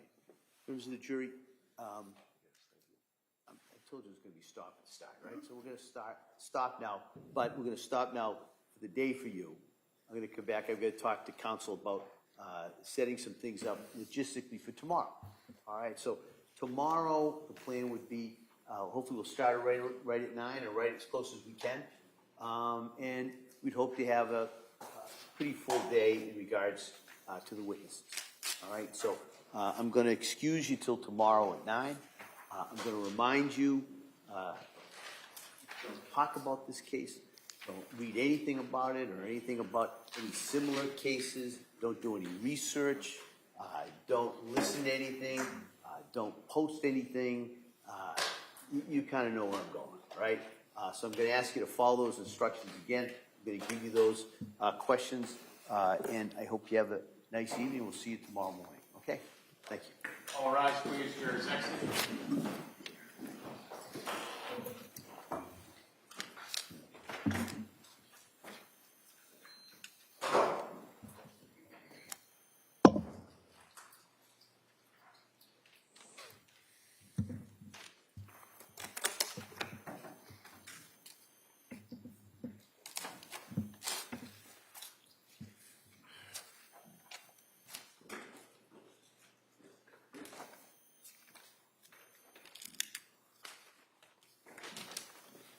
Jurors, the court of this court in session.